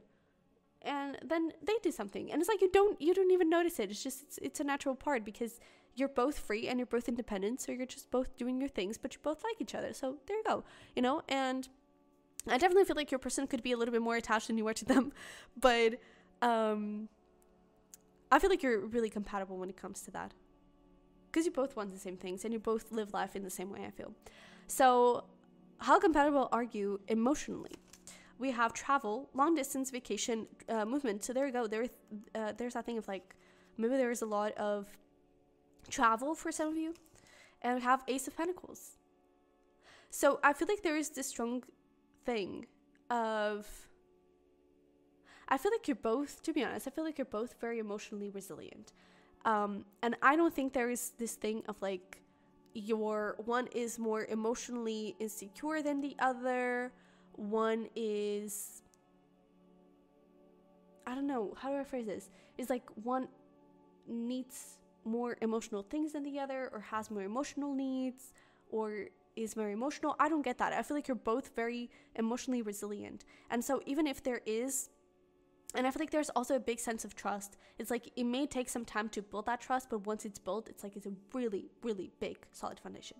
So when you do travel, one or both of you, when you travel and when you're away, when you're separated, there is a lot of trust and there is a lot of confidence. And I even feel like there is this thing of like, if you're missing each other, you're not afraid to say that, but you're also not super mushy and like, oh, please come back. You know, I feel like you're both, I keep getting, you both respect a lot of each other's freedom.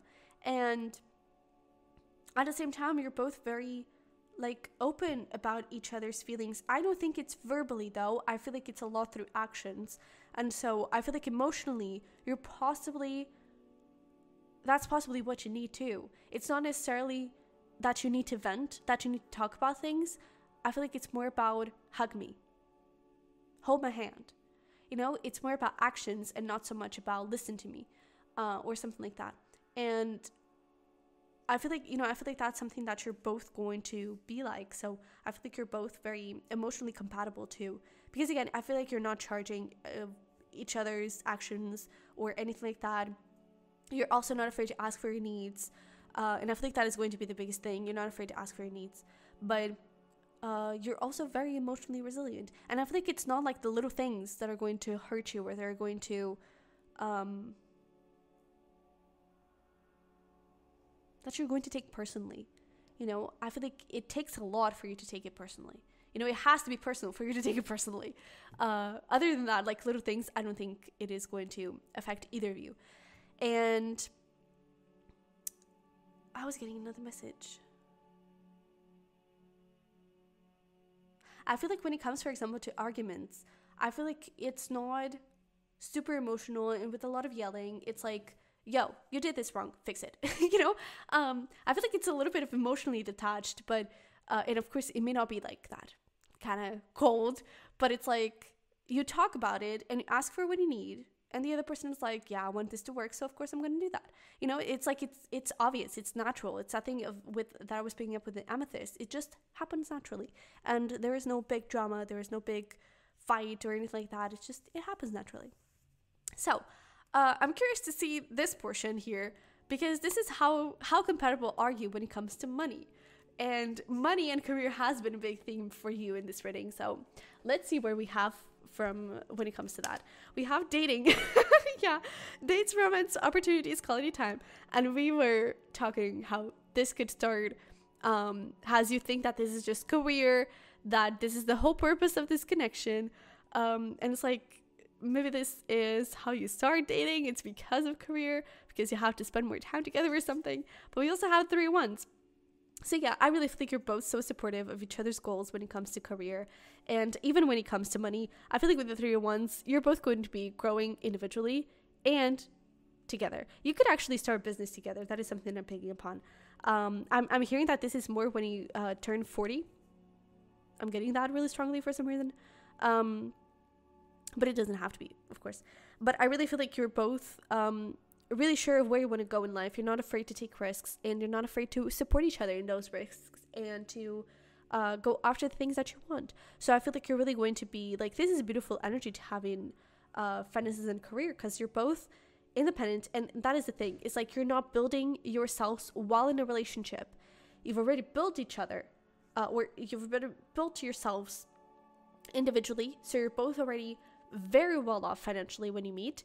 And when you come together, that financial abundance just expands. So you already know how to budget, you already know how to spend, how to not spend, how to save, how to invest. You already know all of those things. And it's just, you could learn a lot of new things from each other. For example, you could, I'm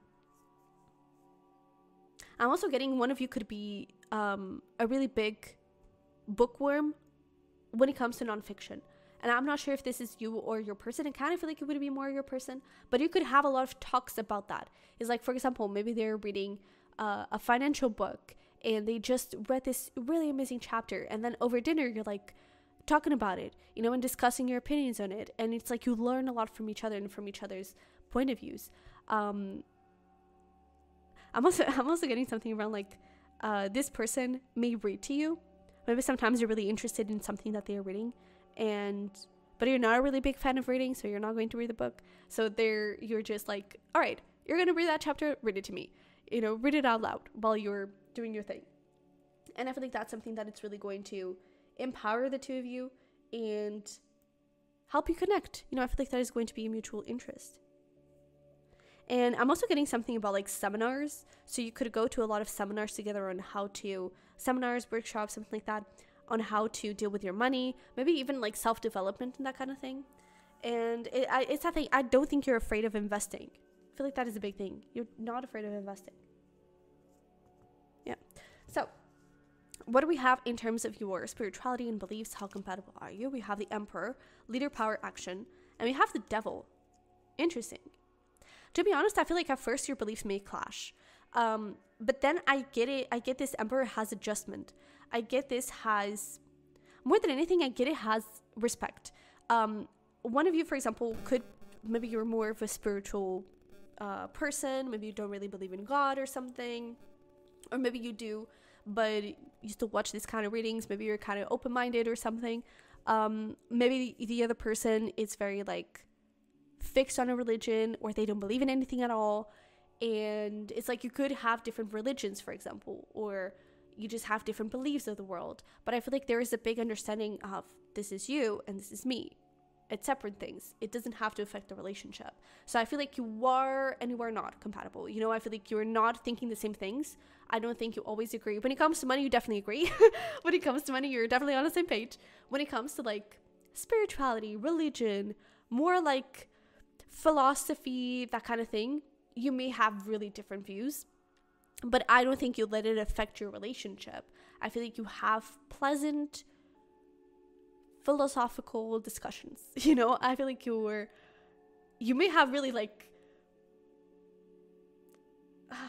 how do I say this? You may have really passionate discussions here, but I don't think you ever let it stop loving each other. You know, I feel like that is something that I want to say. Because, you know, you're so independent individually. So you're like, you're doing your thing. You're becoming a person. Like, I don't care what you think. I don't care what you think until you respect, that is not the word.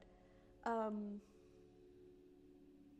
don't care what you think if you respect my side of my point of view, you know, and I'll respect yours, you know. So I don't think you think the same things. I don't think you have the same beliefs, but I feel like you have the same openness to listening and openness to respecting each other. So that is the thing. But excuse me. Let's get here into how compatible you are when it comes to future, family, children, that kind of thing. So we have honeymoon, excitement, happiness, love. We also have the page of Pentacles and the page of moon, the page of cups. That is interesting. To be honest, I feel like you could have 2 children specifically. And what I get is that it's going to be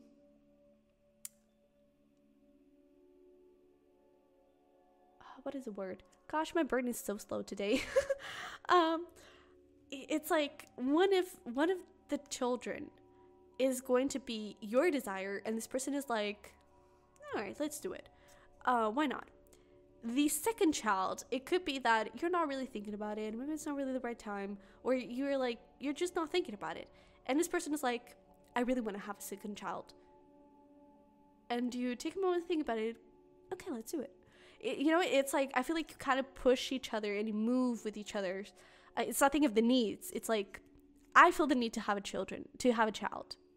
All right, I respect that. Let's go. I'm okay with that. And then your person has a need to have a second child, or the other way around. And you're like, all right, I can see that happening. Let's give it a shot. And I'm even getting that this first child could be more practical, could be more around that energy. It's like it's a need. And this Page of Cups could actually be like a flowy child. It's like it just comes from love. Maybe it's even like unpredicted. Maybe it's like it just happens. So that could be something. But I feel like you don't have, that is something that I feel like it's really going to make you compatible in that department, is that I don't think you have fixed views on, oh, I'm gonna have children, and I'm gonna have this amount of children. And it's like, I feel like it's fluent. I feel like it's adjustable. And so I feel like that is something that you're going to grow. The beliefs are going to grow as you go, especially maybe also when it comes to marriage, when it comes to where you're going to live, what do relationships look like. I feel like it's very open and very malleable. And I feel like that is something that you're going to be growing and feeding into each other as you grow. So it's like, I feel like this, if anything, this is really the department where you're going to grow together, not individually, together. This is your common job. You know, this is where you're truly working as a team. Also in the connection in general, we also saw that here, but you know, when it comes to money, you're already independent and already fixed in that. Beliefs, you're already independent, you're already fixed in that. Here, you're really building the beliefs together when it comes to family and children, marriage, just anything like that. And so I feel like, you know, we have honeymoon, excitement, happiness, love. So I feel like it's going to go in a really nice direction. So we're really compatible there as well, because you're learning from each other, and you're learning about yourselves with each other and with the help of each other. So yeah, I think that's it. So let's get here into the last one, which is your more sexual side. So we have submissive, beauty, nurture, waiting. Oh yeah, and Page of Wands. So there we go. It's like, I feel like you are really compatible. I feel like maybe you're less experienced sexually within this person, but I feel like you're finding yourself. And I feel like, damn. Okay, so one thing that I'm getting is like, this person may really like it when you're taking charge. But maybe it will take a little while for you to do that. Maybe you don't feel so comfortable taking charge straight away. But maybe you're actually open to trying it and to finding new sides of you. And it's that thing, this person is going to wake up all of those things. And maybe there's even this feeling of, you know, like we said before, you're not really a big thing on casual encounters and friends with benefits, one night stands, that kind of thing. I don't see you being very impulsive, you know, and especially when it comes to this. But I feel like this person is going to make you want to do that, you know, and I feel like they're going to shake you out of this submissive and waiting energy and just being like, you know what, screw it, let's do it, you know. But I feel like you're definitely going to find a lot of new things about yourself. And I really feel like this, about more than compatibility, I feel like you're definitely super compatible. Because especially if you have a tendency to be more submissive in this department, I feel like this person is definitely, you know, more dominant. Maybe the other way around if that is the case. It's like you're going to be super compatible when it comes to that. I feel like the biggest thing when it comes to this specific area of life is how it will empower you. And I feel like this is the start of everything. This is the start of love. Because I don't think it's the start of the connection. Again, I think the start of the connection is going to be through friends, and then you just build it through career. But this, when you truly get that spark of like, holy shit, like I wouldn't mind going to bed with you. That is truly when the connection starts, the more romantic side of the connection, you know? So yeah, let me get some timing here for you, for when you may meet this person, how close they are. So okay, so I get this thing. It could happen within a year. It doesn't have to be that long though.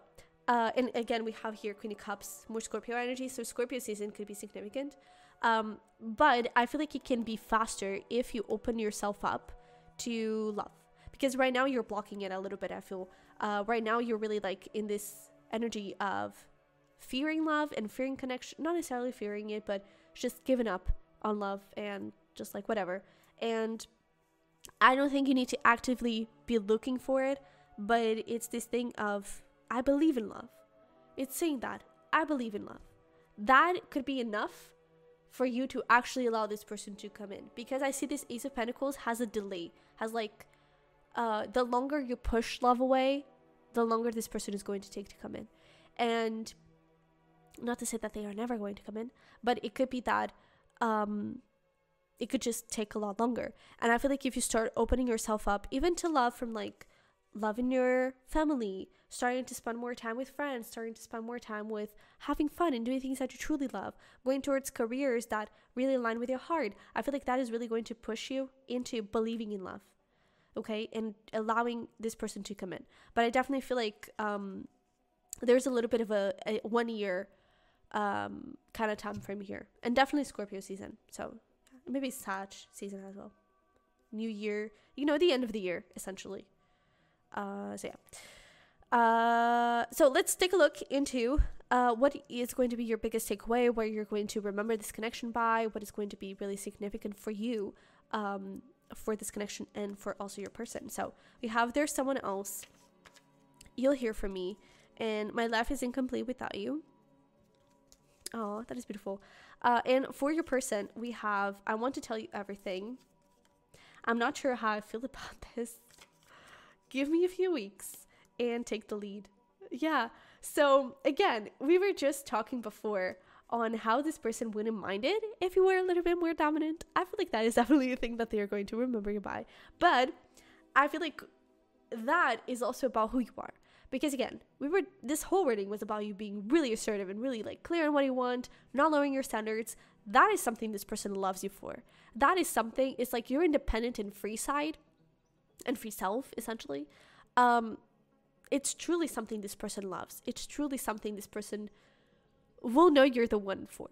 You know, it's going to be their sign for knowing that you were the one. And I really feel like with this, I'm not sure how I feel about this. I feel like they're also in a little bit in this place of, I'm not sure how I feel about love. I'm not sure if I really want that. And I feel like then they meet you, and it's like, I wasn't sure if I wanted love, but then I cannot get enough of you. You know, then I just want to tell you everything. I just want you to know me. You know, it's like, I want to know you. Yes, of course. But I want you to know me. I want you like see me. Like, I want us to be something. Because I feel like they're really going to have a lot of just like energy to give you. And it's that thing. I feel like you're going to, especially at first, you're a lot more detached than this person is. I don't think that for them it's going to be love at first sight either. But because I don't think it's looks that make them be into someone, I really feel like it's that independent side, and like who you are personally, personality wise and all that thing. And I feel like that's really something that they are going to really pinpoint. It's like the moment that they saw you being so independent and so secure, is like maybe it's the moment that you start talking about your career and how passionate you are about your career as well. That is the moment they're like, holy shit, did I find my person? You know? And I feel like that's really something that is going to stick with them. I also with this, give me a few weeks. There is a little feeling here of you're patient. It's like you don't need, you give them time to figure things out, you know, and especially with that thing of like travel for work and everything. Give me a few weeks. It's like, you're not afraid of them traveling a few weeks and then coming back to you. You know, I feel like that is something that you're really okay with. And I feel like it's something that they're really going to appreciate. And to be honest, I feel like that is something that is going to make them want you more and miss you more. Is that you're not always there like, what are you doing? Are you okay? Like, are you going out? Are you seeing someone? Like, who are you going out with? I don't see you I don't see you being that possessive. And I feel like that's something that they really appreciate. At the same time, they kind of want that a little bit. You know, it's like, no, I kind of want you to be possessive. Like, you don't even ask anything. Or it's not that you don't ask anything, but it's like, you're not controlling. That is weird. Be controlling, you know, because I feel like they were used to that. So it's like, it's weird for them, but they really love that you're not controlling and that you're not trying to pressure them or rush them or anything like that. So that's something. And I feel like for you, there is this feeling of like, I feel like it's stability, commitment, habits, consistency. More than anything, consistency. I feel like that is the thing that you're really going to be loving from this, is that this person, you know, they will call you every single day. They will make sure that they make time for the connection, even if they are away, you know. And I feel like another thing is that I don't think you know how much you're going to miss this person. And I feel like maybe for you, that's something that is not possible, or it's like, I don't know, it's not something that you see happening. It's like me missing someone, really wanting to be with someone. And like with this, my life isn't complete without you. I don't think you know how much you're going to miss this person when they are away. And I feel like that's something that is really going to be like, wow, okay, this connection has changed me in that perspective, you know? And I feel like that's something that you're, that is going to be a big takeaway for you. It's, I really miss you. And I feel like maybe that is even your sign that this is your person, you know, that kind of thing. Is that I don't think you get attached to people very easily. And then you start getting attached to this person. It's like, okay, wow, I was not counting on that, you know? I feel like it's going to show up a little bit out of the blue, as a surprise for you. But with that, there's someone else. I feel like it's trust. Maybe for some of you, you're used to getting cheated on. Maybe that is something that has happened in the past, or there being like third parties, people not really caring about you, about your feelings or anything like that. And I feel like this person is going to be totally different. I feel like this person it's like when they commit to someone, they commit to someone. They are not a cheater. They're not a liar. They're not anything like that. And I feel like it's going to be a big change from what it used to. So meeting this person and them showing you this, I feel like it's going to be a big takeaway, is that I can trust you, you know. And it's nothing, it may take a little while to build that trust, but the trust is going to be there. And I feel like it's going to be really, really nice. So let's just pull here, before I ran out of battery. Let's just pull here one final card on how you can attract this person a little bit faster. We've already talked about that. Essentially, it's your fears around love. Again, maybe you're afraid of being cheated on, that kind of thing. Maybe you've lost hope in love and humanity, just human beings in general. Maybe you're not trusting love and anything. And I feel like your key takeaway is uprooting those beliefs. You know, I'm sorry, defenseless, writing past wrongs, uprooting. I feel like it is about you understanding, first of all, what was the purpose of your past relationships.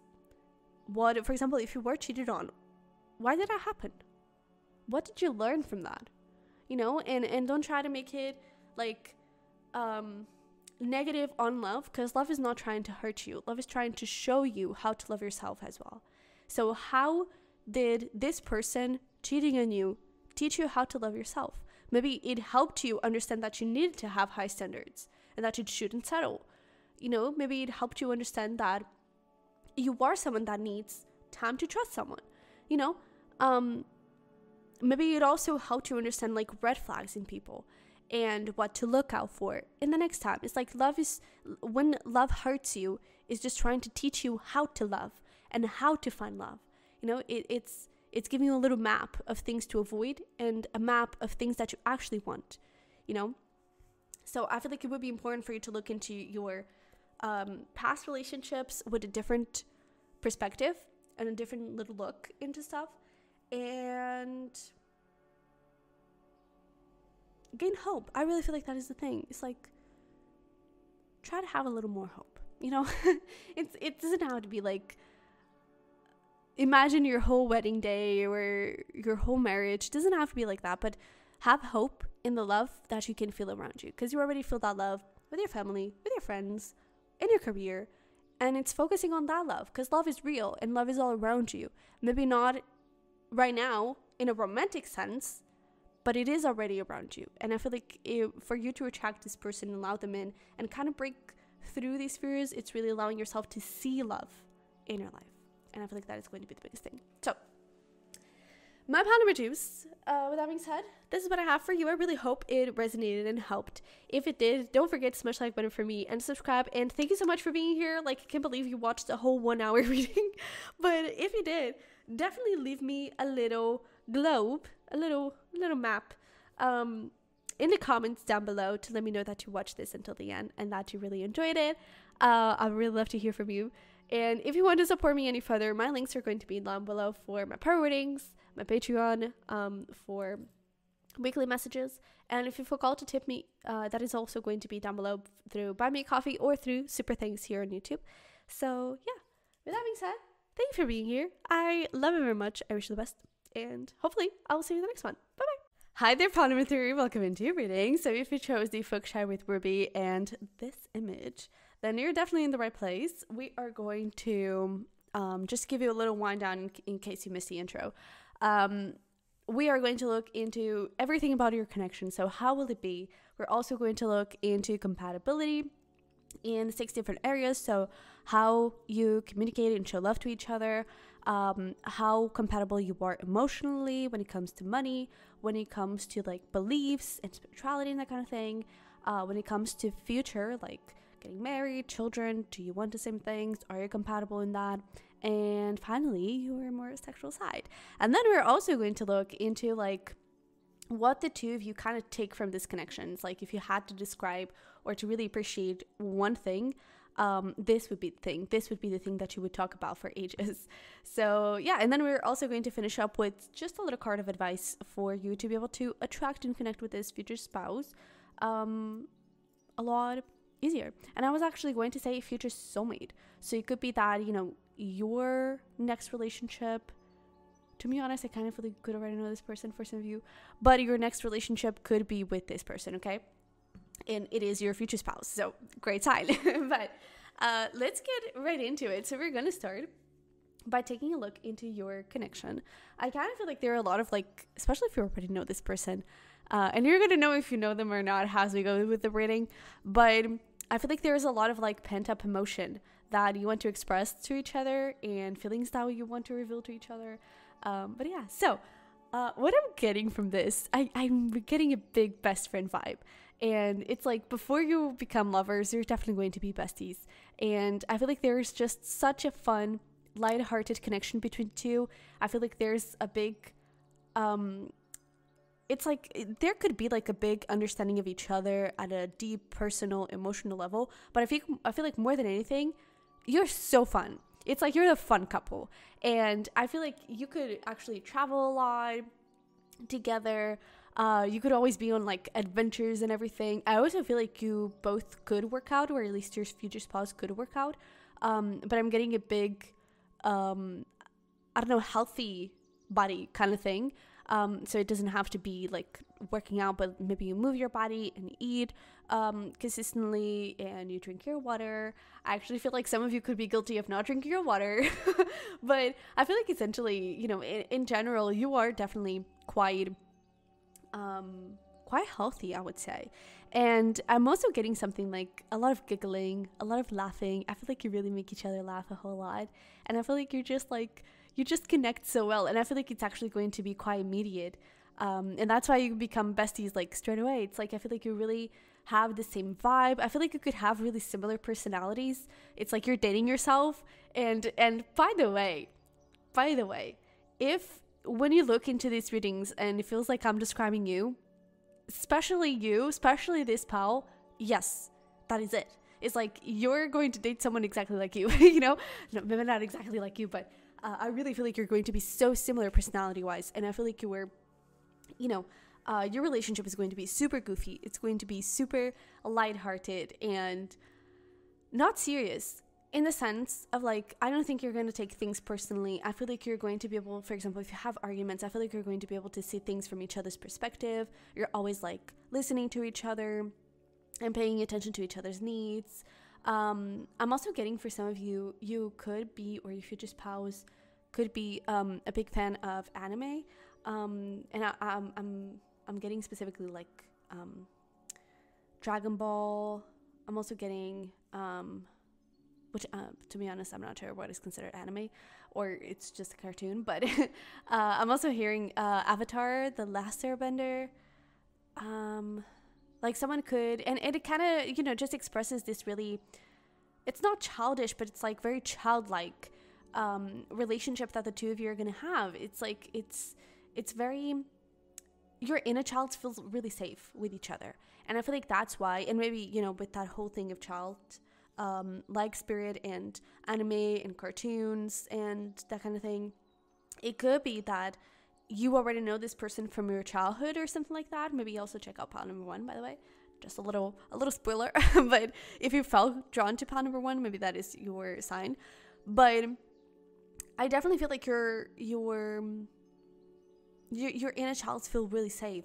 And there's even this thing of, I kind of feel like this is going to show up at a moment when one of you is in a relationship, but things may not be going very well, and you're actually considering of breaking up, and then, you know, things kind of evolve a little bit, and then you actually end up being together.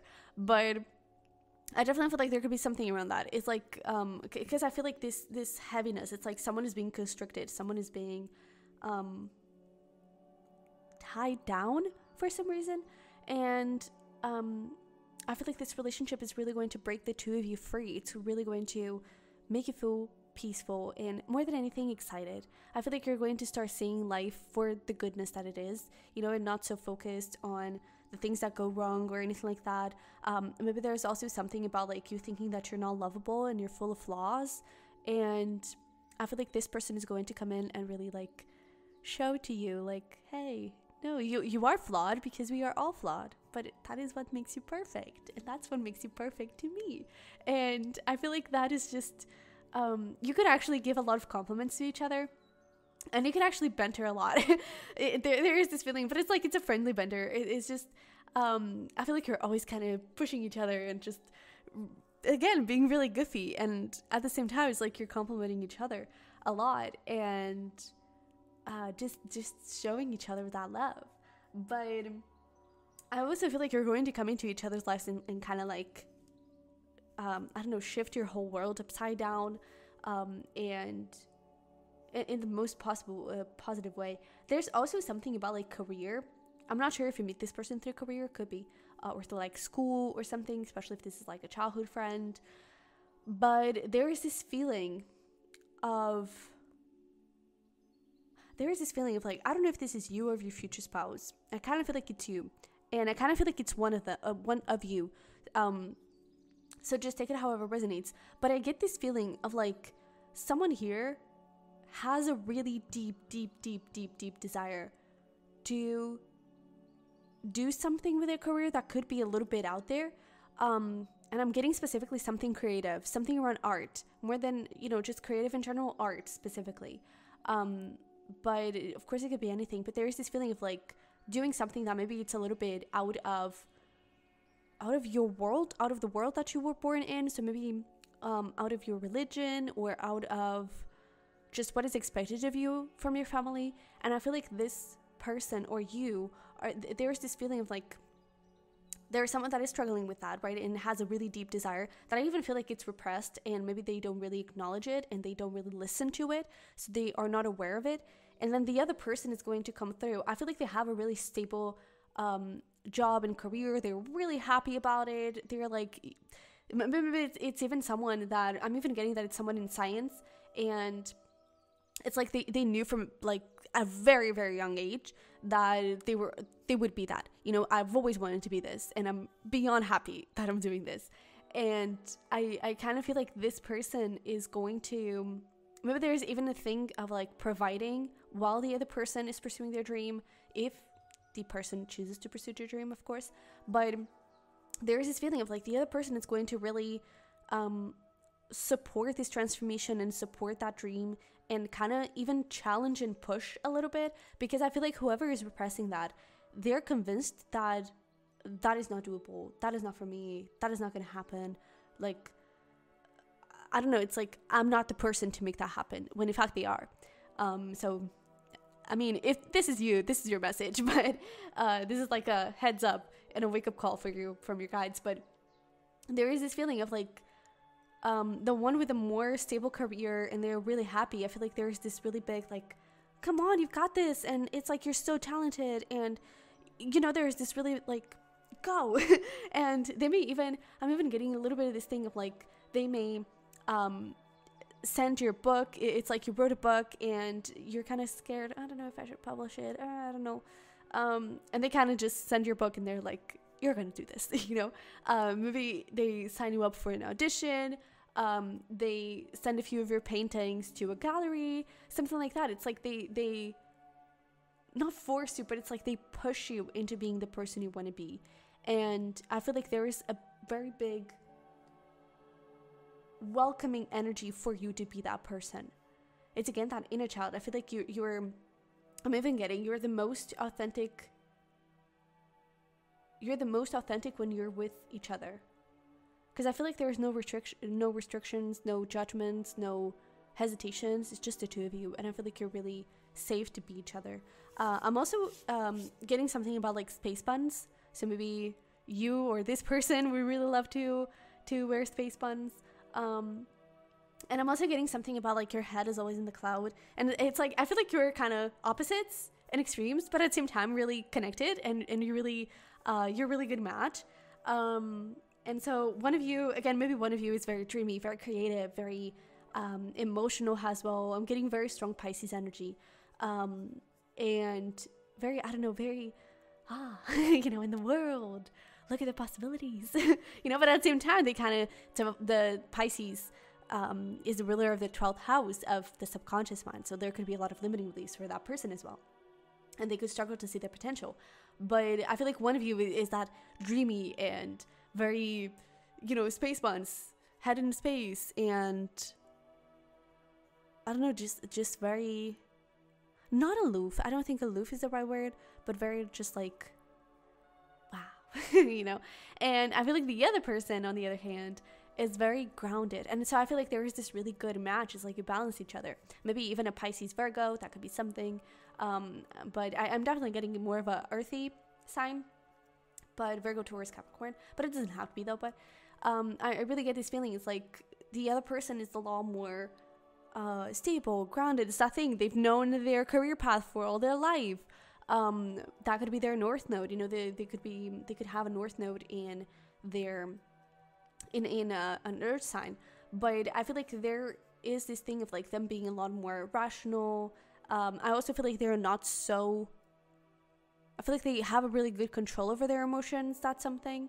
But I feel like there's just this beautiful balance, and it's like you're going to help each other figure things out, because sometimes this person, the more grounded one, definitely needs to be a little bit more dreamy, and you know, and not take things so stiff and like, you know, rigid. And maybe that's where you come in with a more of an adventurous side, if you're the one that is a little bit more dreamy. And then the other way around is also true, where definitely the more spacey, dreamy person needs a little bit of grounding from time to time. But yeah, anything else we're picking up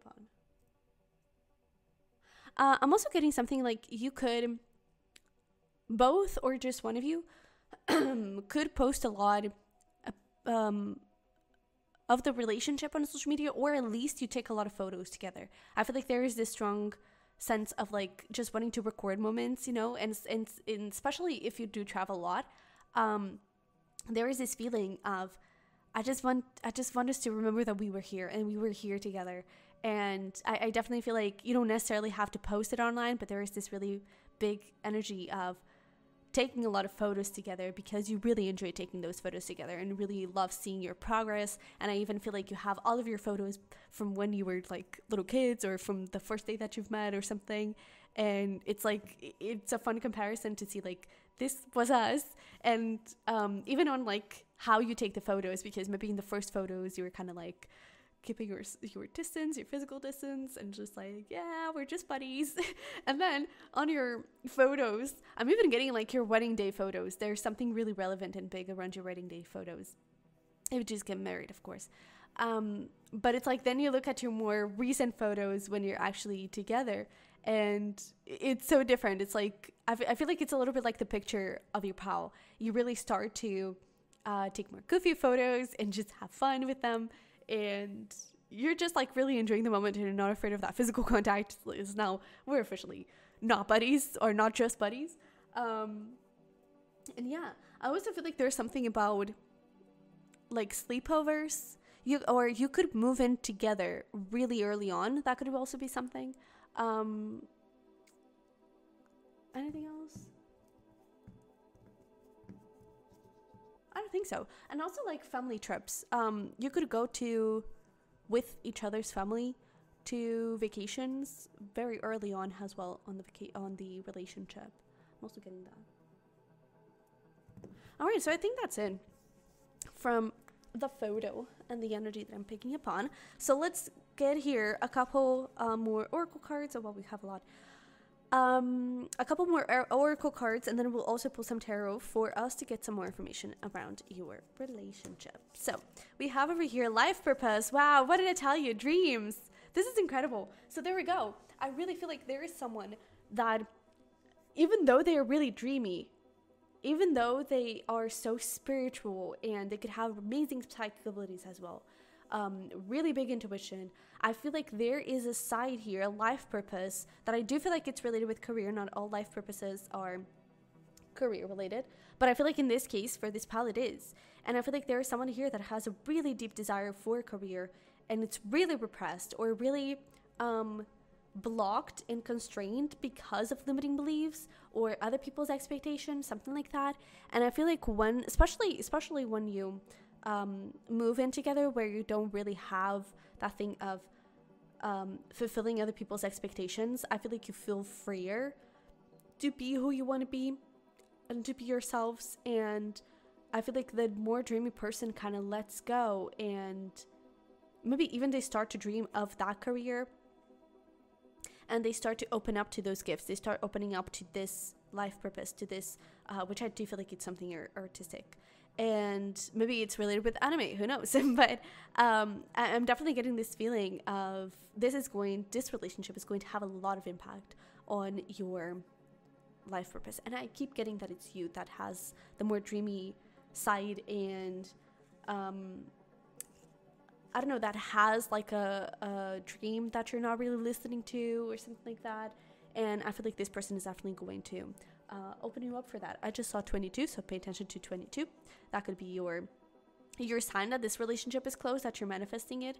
Or, you know, if you were thinking, ooh, this is your sign. If you were thinking about someone that you had a suspicion, like, I wonder if it's this person? No, it can't be. Is it?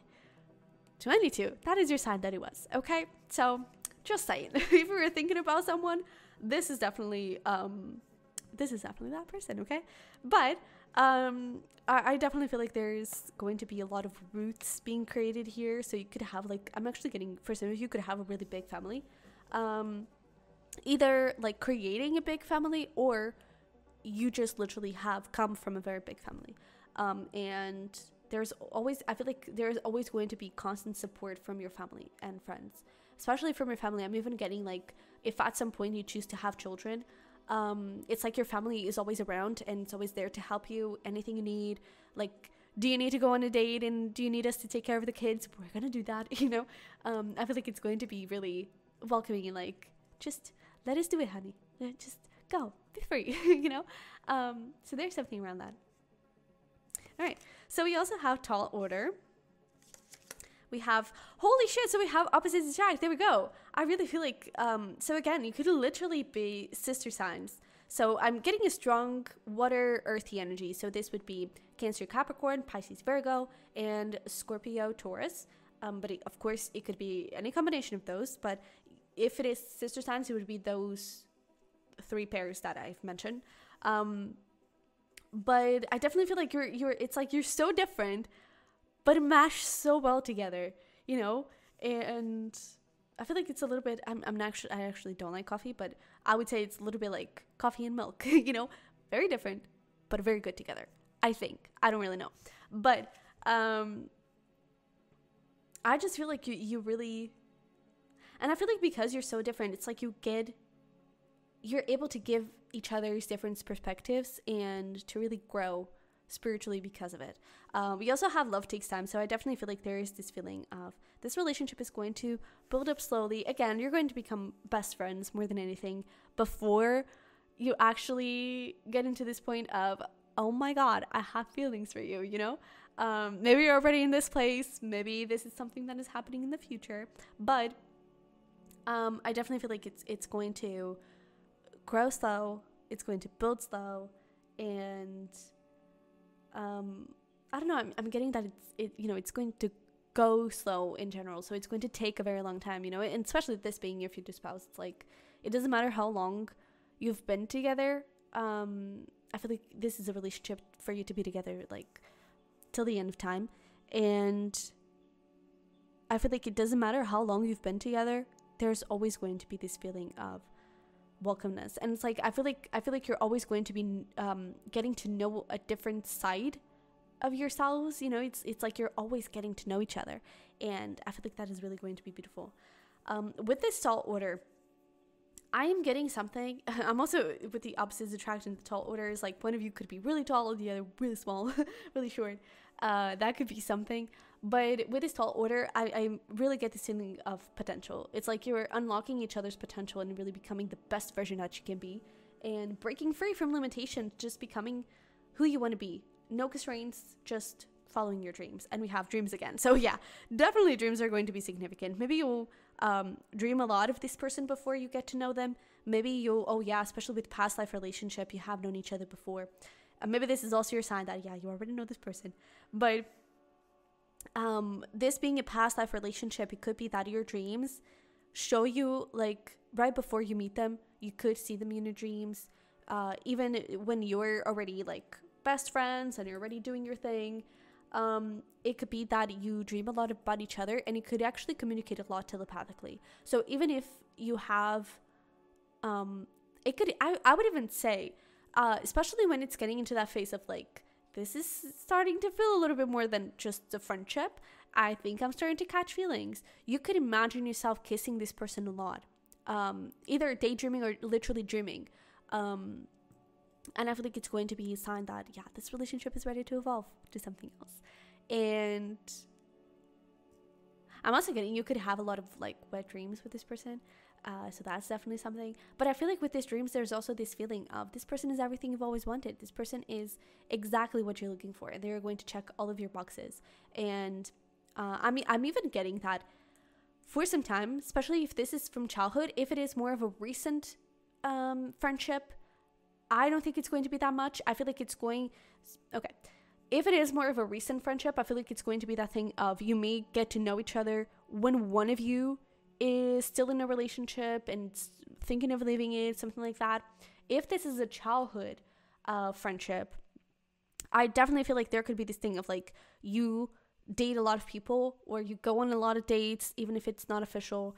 You go on a lot of dates with a lot of different people to kind of, trying to find your person. And it's like your person has been there all along, and I feel like there is this feeling of there's one day where it just clicks for you. There's one day where you just understand, oh, wait, like, I've been spending all of this time trying to look for my person, when in reality, you are my person. You are my dream come true. And I feel like there is going to be a big, massive, honestly, that could actually be the first time that you're together. It could be quite impulsive, like physically, when you're together in that way. It could be quite impulsive. And I'm even getting, not necessarily that you're drunk, but you could be a little bit, I feel like you're having a moment. And I feel like it's like, I feel like before that, you kind of have a lot of moments. You've been kind of building up that energy. But there is this feeling of, there was one day, and I'm kind of getting that it will be summer. It's like a late summer night, and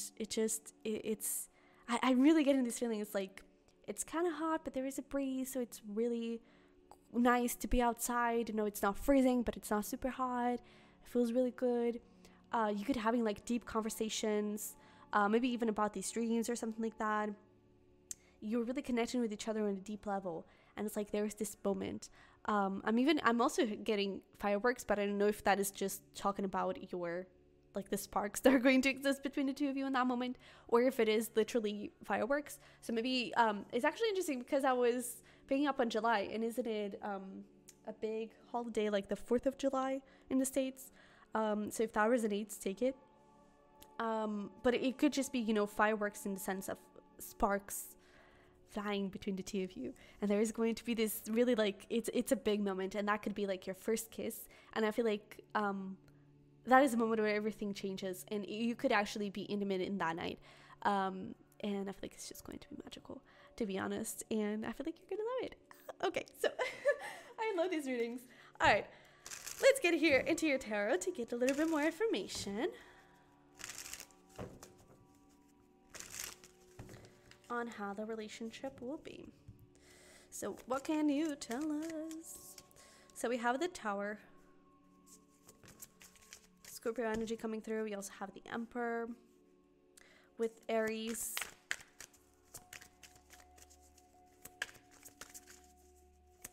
And it could also be, you know, in that sense of like water, earth. It could also be fire, air. That could also be something. So it would be Aries and Libra. It would be Leo and Aquarius and Sagittarius and Gemini. Okay, so it could be those kind of combinations. But you also have the Moon, all major arcanas. This is huge. And I feel like this is also saying that, you know, you're really close to this person. So again, whether you already know them and you're literally really close to this person, it's like you already know your future spouse, or if you don't, you're really close to manifesting it and it coming true, you know, coming into your life. 7 of Pentacles. Can we get one more? And we have the Star. Look at that. 4 out of 5 major arcanas. Holy damn. So we have this, let's start with the end here, with the 7 of Swords and the Star. So that is definitely talking about that thing of facing fears. I feel like you're going to help each other face a lot of fears, especially when it comes to pursuing those dreams. I feel like you're I'm also getting that, you know, the other person is also going to get something out of that. And it could be that when for one of you it is about career, it could be that for the other of you it is something else. I'm not really sure. It could be that, I don't know, they think that they cannot do something, or I'm even getting that it could be about asking for a promotion or asking for a higher level position or applying to that. And I feel like you're going to be impacting each other. And I feel like the person that is following their life purpose and kind of taking a risk with their creativity and with their passion, I feel like they're really going to inspire a lot the other. And I feel like you're going to be pushing each other to become better. And I definitely feel like you're healing any limiting beliefs, any subconscious limitations that are keeping you out of your dreams, and you're having a very clear mind. In general, you know, I feel like you're really going to grow into a very clear-minded person. And I'm also getting something about like assertiveness. It's like you're starting to stand up for yourself and to really not care about other people's opinions, and you're just saying what you need to say. You're just doing and becoming what you need to do and become, and there is no question about it. You know, there is no, I don't know, judgment, because I even feel like you could have judgment towards yourself, or this person could have judgment towards themselves, especially when it comes to that dream. And I feel like there is no more of that. There could also be something we were talking about, like flaws. It's like, yes, you're flawed, and that's what makes you perfect. I feel like you're starting to understand that with this connection, is that you are flawed, and it's okay for you to have those flaws, and that's what makes you human, and you can use those flaws in your advantage. So that's something. But I definitely feel like you're going to be growing something together, maybe even literally a garden. You could have like a little garden together in your home, and you're making your own plants and something like that. I'm getting a big, strong blue hair kind of vibe. So for some of you, maybe you or your person have blue hair. And where you could live somewhere very sunny. I'm also getting that. But I definitely feel like we were talking about like planting a lot of roots and maybe having a big family, and I'm definitely getting that vibe with the Emperor. But I also feel like there's this feeling of maybe emotionally one of you or both of you kind of isolate yourselves from time to time. And I feel like maybe before meeting each other, you may have always felt like you didn't really have anyone to talk to, like you weren't really seen, not appreciated, but like understood or something like that. And I feel like now you're really getting into this place of, no way, you see me, you know, and I feel like you don't feel so alone anymore. But with the Seven of Pentacles, definitely a soul bird. So yeah, but let's get here into your compatibility.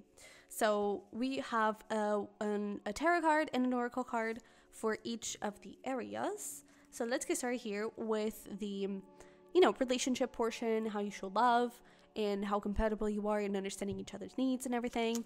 And we have family, soul tribe, tradition, childhood, and Five of Swords. So it's interesting. I'm kind of getting something around, it's either like they will be nothing like your family, or they will be nothing like, how do I phrase this? Nothing like the person you were with, nothing like your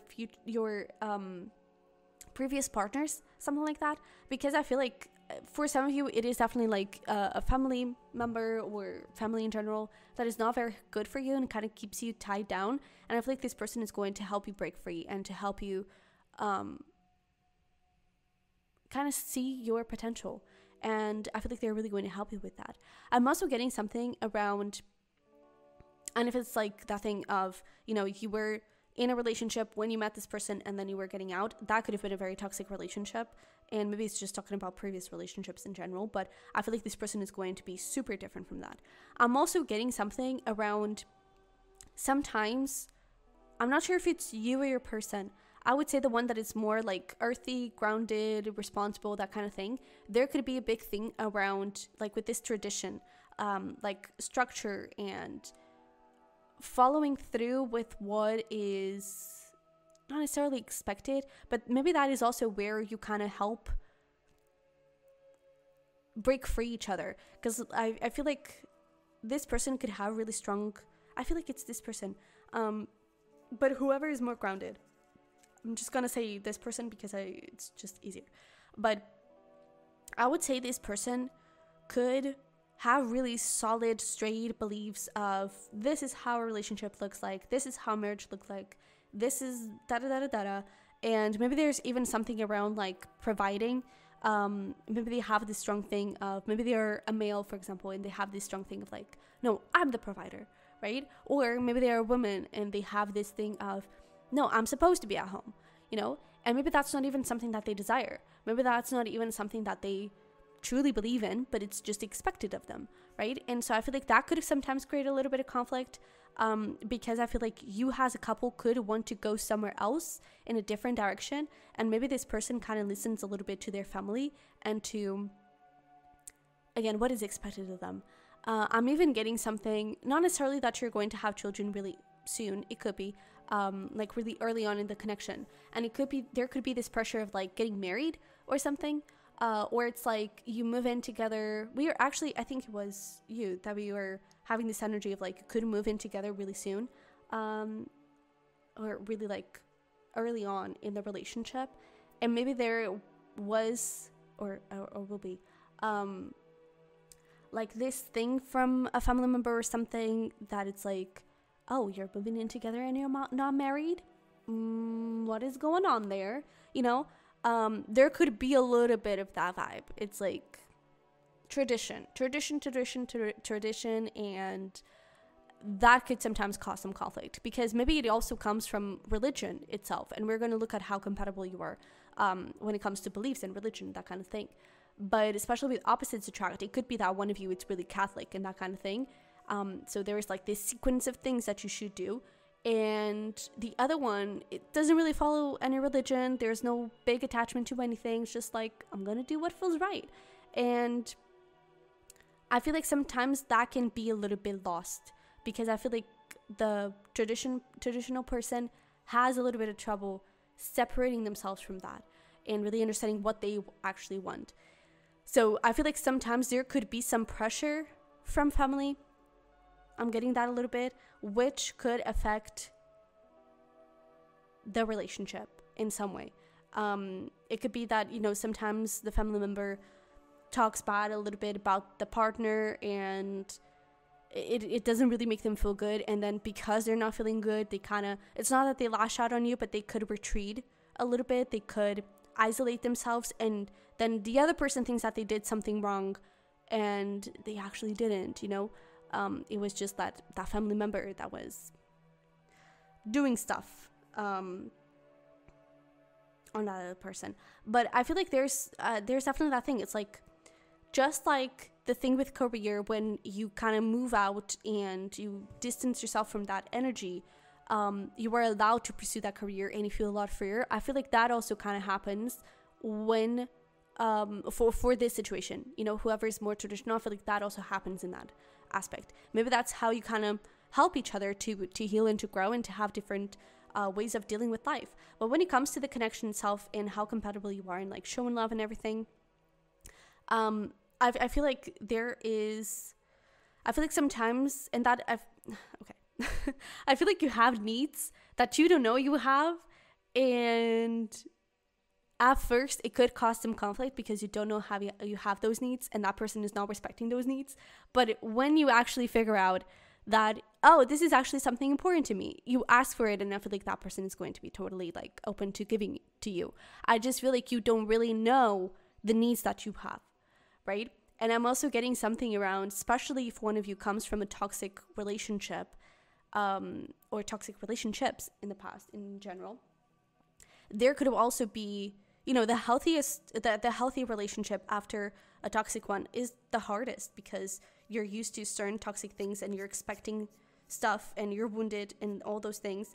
And I feel like it could be a little bit the scenario here, where you don't really know how to react to kindness.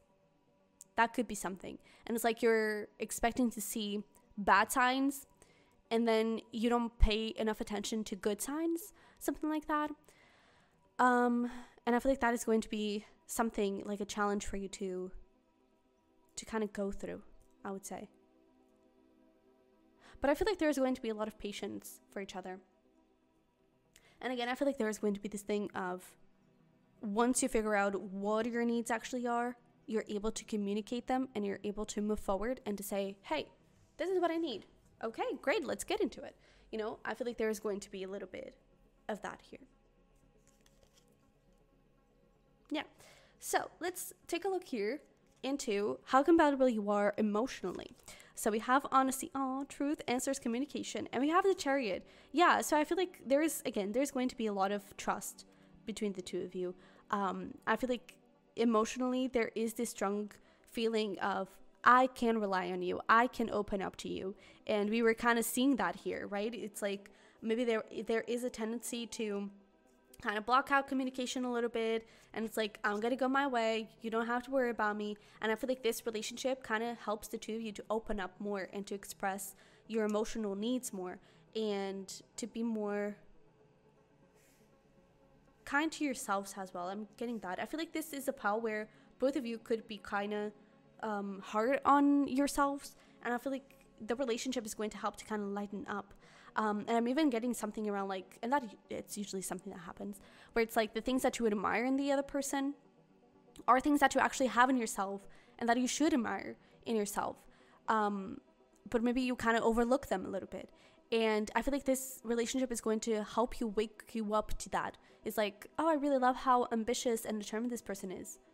Well, yeah, you also have that capability and you could use that towards your dreams. You're just not using it in the right direction, so maybe you don't appreciate it so much. Or you're really hard on yourself, and so you work really hard, but then you're really hard on yourself, so you don't appreciate your hard work, right? And it's just this small snowball that it just keeps going and going and going, and you forget to admire your ambition and determination. But I really feel like there is this strong thing of like, what they are, you are too, and you are allowed to appreciate that part of you as well. But I definitely feel like there is going to be like a lot of honest communication. I feel like even when it comes to arguments or just, you know, conflicts that you need to resolve and that kind of thing, I feel like there's always going to be a lot of open communication, no one like blocking the other or kissing out the other or something like that. I feel like there is really going to be this openness to talk about things. I feel like sometimes things can get a bit harsher, and sometimes you are really straightforward, like both of you, straightforward in your wording. And so it's not that it's like hurtful words, but sometimes the way that you talk, you're just like being clear in what you want, and sometimes it appears cold, and so you could have a little bit of that whoa. But I feel like in the end, you know that it comes from love, and at the end of the argument, you still have the love, and you still feel the love, you know? It's just that sometimes you can get a little bit more, not aggressive, it's like a little bit more whoosh, you know? I don't know if that makes sense. But I definitely feel like there's also going to be a big understanding of like, I feel like especially the dreamy person, they could be a big empath. So whenever the other one is down, I feel like there is going to be this big understanding of there's something wrong. What is wrong? What do you need? And I feel like you're going to know. And I feel like the other person starts to kind of pick up, even though they're more rational and practical, they start to pick up on little habits and little things that you may do, or that the other person may do. And you start to understand, oh, they do this when they're having a tough time, a tough day. Let me see what is up. Let me see how I can help. And I feel like there's also a little bit of that recognition. But let's see here how compatible you are when it comes to money. So we have manifestation, great, new love, aligned hope, and we have judgment, even better. So I really feel like, again, with that life purpose and everything, there is a big alignment when it comes to career. There is a big compatibility, because I feel like you're really pushing each other into following your dreams. And I feel like there is a big openness to abundance, especially when you move in. I feel like moving in is going to be like a key moment in your life, in their life, in this relationship, because I really feel like you're opening your hearts to more, to possibilities. And so I really feel like you're going to help each other be financially what you want to be. No limitations, no judgments, just who do you want to be? Great, let's do it. You know, it's like there's a little bit of my goals are your goals. So I'm here to support you. Let's do this, you know? And I definitely feel like when it comes to, for example, using money and saving, budgeting, I feel like you're definitely aligned. I feel like you have the same visions when it comes to it. And especially with like the wish list, it's like maybe you even have I'm even getting this more has like bucket list things where it's like, oh, I would really love to go to Japan someday. And it's that thing of like the adventurous side that this relationship has. It's like you could have like really key points in terms of travels that you want to go towards. So it's like all of the savings, all of the budgeting that you do, it's having in consideration those dreams and those goals that you have as a couple. So I really feel like you're going to be always working together to have that stability. And I feel like you're going to be really protected when it comes to money, and very abundant as well. That is something that I'm getting to, especially when the dreamy person starts going towards their life purpose. It's not that they're poor before they do that, but they may not be at their peak financially. And when they truly follow their life purpose, it's like money just starts to flood in like crazy.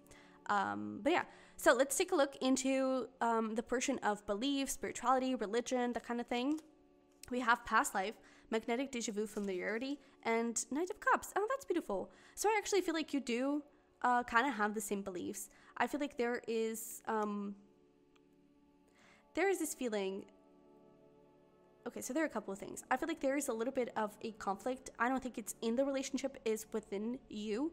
And I feel like specifically the more traditional person, where it's like where I come from versus what my heart truly believes in, right? So it's a little bit of that thing that we saw in the beginning. It's like maybe we'll actually look into like the future person, like family, children, marriage, but I really get this strong feeling of maybe someone who was raised Catholic or in a certain religion, and they got used to doing this and believing in that, and they forgot to ask themselves, do I actually believe in this? You know, is this really aligned with me? And I feel like there is I don't know, essentially I feel like there is an openness to explore and an openness to break free from past life beliefs and that kind of thing, and very rigid beliefs, and I feel like there's an openness to break free and to see more and to build their own beliefs. That's something. I'm also getting something around not attached to religion. So it could be that, you know, I feel like there's the two opposites, where for some of you, or it's like, you know, in the connection, one of you, it's the struggle is the religion, and it's like the tradition of that religion, and the other of you is around limiting beliefs. You know, maybe they grew up to believe that they were not enough, that their art was not enough, that their art was not going to take them anywhere. And I feel like you're going to be kind of fighting yourselves and discovering yourselves with the connection. Because like the one that has limiting beliefs around their art, the traditional person does not have limiting beliefs around their art. So they're like, yo, you're awesome. Get your shit together and like break free and do your thing. And the one that is really traditional, the more dreamy and more maybe even spiritual, and maybe you even, if you are the dreamy one, maybe that's why I kind of feel like you are the dreamy one, is because you're watching this and maybe you're really into tarot. Maybe you have your own tarot deck and you do your own tarot readings, that kind of thing. And I feel like you come along and it's like, it doesn't have to be that way. Why didn't you think about things in this way? And you kind of wake up each other to new possibilities and new ways of thinking. So I feel like you're really compatible when it comes to that. And I feel like it's especially because you open your hearts. You allow each other to open your hearts and to see beyond 3D perspectives. You know, that's beautiful. Oh, this is such like a beautiful growing relationship. You know, it's about growth. It's not about, I don't know. It's like you're really here, you really grow together. You know, it's not just a superficial connection. But let's take a look into how compatible you are when it comes to your future, when it comes to how you perceive family, children, marriage, that kind of thing. So we have fling, short-term, casual, crush, sex, and we have Knight of Pentacles. So I kind of feel like one of you could be a little bit commitment phobic. The other one is definitely not commitment phobic, but maybe they're not really looking for anything too serious, especially if they just got out of that toxic relationship. And so I feel like the other person is definitely looking for a commitment, and that could cause a little bit of friction at first. I feel like you, however, I feel like you actually want the same common goal. I feel like this is just temporary because it is a wounded version of the one that was in a toxic relationship. And so that wounded version was kind of not necessarily against commitment and against marriage, like I don't want anything around that, but there could be a little bit of this energy of I'm not really going to pay attention to it. But I feel like as you go through things and as you allow, you know, love takes time. I feel like as you build this love, you actually, in this Knight of Pentacles, you have those common goals. So I feel like you are compatible when you're healed. When you're not healed, you're not compatible. Does that make sense? But it's like, again, it's something that you can't heal. So once you're healed, you're actually walking on the same line, on the same page. And it could even be that one of you kind of expresses your emotions and the other person's like, I feel the same, but I'm not ready for a commitment. And then, you know, as you just take things slowly and you know that you both have feelings for each other and that kind of thing, things just start to unfold and you really start to build up even more in that friendship, and it just becomes a commitment naturally, you know? I just feel like the wounded person kind of needs a little bit of time to heal from that. And when they haven't healed, this portion right here is not very compatible, but when they are healed, they definitely, I feel like they definitely want the same things. And it could even be, this could also be translated into that thing of one of you is very traditional and it's very like, this is what must happen. And that could cause a little bit into, that can come a little bit into conflict with the other person, because first of all, it may not even be truly what that person desires, at least maybe not in that order, right? It's like, maybe there is this feeling of, we have to move in together and get married and then have children and then whatever. And I feel like maybe for that person, it actually makes more sense. Like, they may still want all of those things, but maybe it makes more sense, like, having children first and then getting married, or never getting married, you know? Or, you know, even just moving in after they got married. There is this feeling of, like, I I don't know, they may need to review that a little bit. And so until they have those really stuck, fixed ideas of what is expected of them, I feel like it's not compatible. But once they truly find it in their heart, what they truly believe in and what they truly desire and want, I feel like it becomes compatible. Okay. And I even feel like this incompatibility, it's going to be while you're best friends, not when you're in a relationship. Because I feel like when you're in a relationship, you're more healed at the very least. Okay. So when it comes to the more spicy side, how compatible are you? We have sour, resentment, anger, hurtful words, and we have the 4 of Wands. Oh, you're nasty. So I'm kind of getting this thing. It's like, with this first energy, it's like, it sounds like maybe you're in disagreement of what you want or something like that. And then 4 of Wands, that is exactly what I want. So it gives me a little bit of this feeling of like, maybe one of you really likes being submissive and the other person telling them what to do, or even, I don't know, using a little bit of harsh words. Maybe there is someone that is a little bit into that. And maybe there's even this thing of like, I'm getting a strong thing of like, I don't know, holding hands and pinning the other person down and just like, you cannot move, like restriction. And it's like, at first sight, it could be like, oh my God. It's like, if people would look from the outside, it would be like, oh my God, like that person is taking advantage of pile number 3 or the other way around, right? And when in fact, it's like, this is my dream come true. And I feel like there's, I'm even getting that for some of you, this could be something that, it's like someone could be really kinky and they really have that desire. I don't think they'd really know how to express it. That is something that I feel like you're going to learn how to do. And I also feel like the other person could be a little bit less experienced. Maybe for some of you, you or your person are kind of waiting until marriage or something.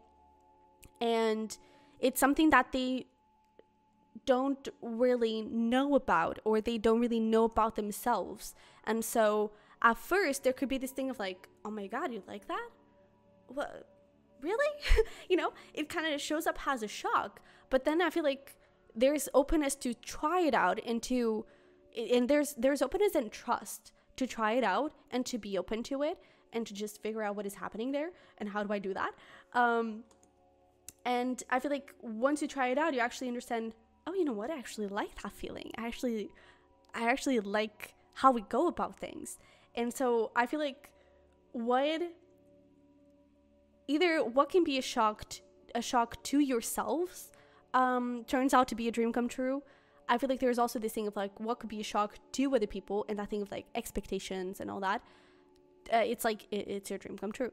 And I feel like there is this strong openness. And again, maybe there's like this incompatibility that turns out, especially because you're opposites, right? There could be this incompatibility as first of like someone that is really used to lovey-dovey kind of encounters, and someone that is really used to aggressive, raw, passionate thing. Is like, I feel like you were able to find a middle. You know, I feel like you're able to trust each other enough and respect each other enough to switch sides a little bit and find a middle ground, you know, because maybe, you know, for example, one of you could really be into like straight ass aggression, and the other one is like, no, I totally do not feel comfortable with that. Totally okay. We find an understanding there, right? Maybe just a little spanking, you know? But I really feel like you're able to, it's like you're breaking limits. I don't know, I see this has a very good positive compatibility thing, because I feel like whatever you like, you're both going to be able to like that together, you know? So yeah.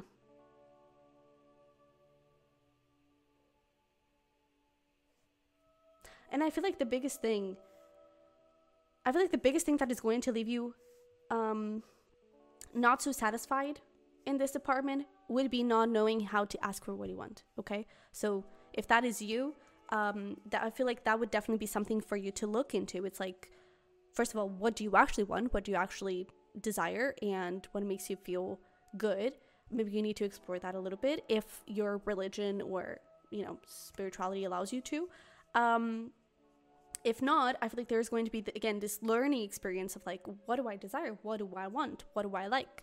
And we need to explore a lot and experiment a lot. And once you do that, ask for that. And yeah, it's literally, if you already know what you want, it's literally as simple as that. Ask for it. And if that person cannot give you that, and maybe for some of you, you're the one already in a toxic relationship and you ask for what you want and that person shames you for it, that is not your person, okay? I'm not here to judge anyone and to judge like your relationship or anything like that, but that is not your person. You should be respected. And, you know, especially if it is something like you really love it when, let's put it in the other way. You don't like it when people choke you. Say it.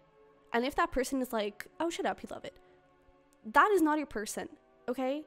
That is not your person. And that person is not respecting you or respecting your boundaries. That person is not respecting your needs. And that is something that you need to be aware of, okay? So please, my pal number 3, just, you deserve to have your needs met, okay? You deserve to have your needs met. And this is not to say, for example, there are extremes where it's like, maybe someone really has a desire to, for example, do stuff from the back entrance, right? And maybe one of you, it's not really comfortable with that. That is totally okay. And you have to have the needs respected from both sides, okay?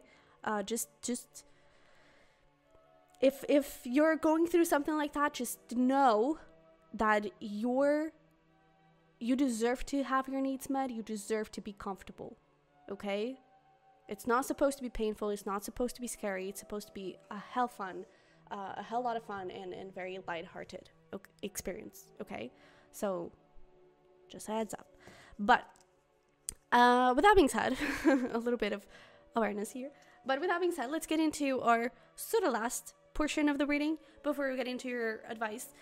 Which is, what is going to be your biggest takeaway from this connection, and where you and your partner are really going to love about the connection. So for you, we have, okay, there we go. I want you very bad. We also have you hurt me. Oh goodness. I'm trying to do better for you. And we also have be patient. And for your person, we have, you were the one. Can we speed this up? And he, she doesn't really matter. So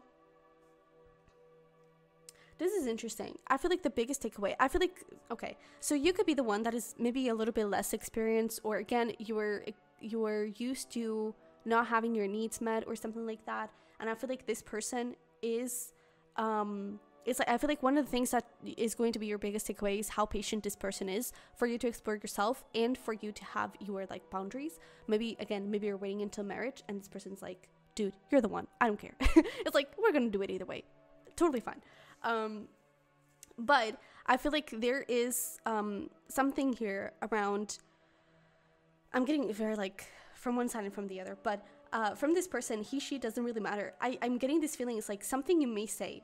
I feel like this is going to be specific, but it's like it's something specific you say about either the religion, the tradition that they're used to, the family member that is very restricted, something like that. It's like something you say, something specific you say. It gives them this feeling of, oh, it's like a wake-up call. Like, it really doesn't really matter. And I feel like there's just this, realization. I feel like something that is really going to also be important for them is if you're the one in the relationship, I feel like it can go both ways. But if you're the one in the relationship, when you kind of break free from that connection and maybe they are going to need a little bit of reassurance that you're not going to go back to them, or you don't have feelings for them, something like that, I feel like that is going to be a big moment for them.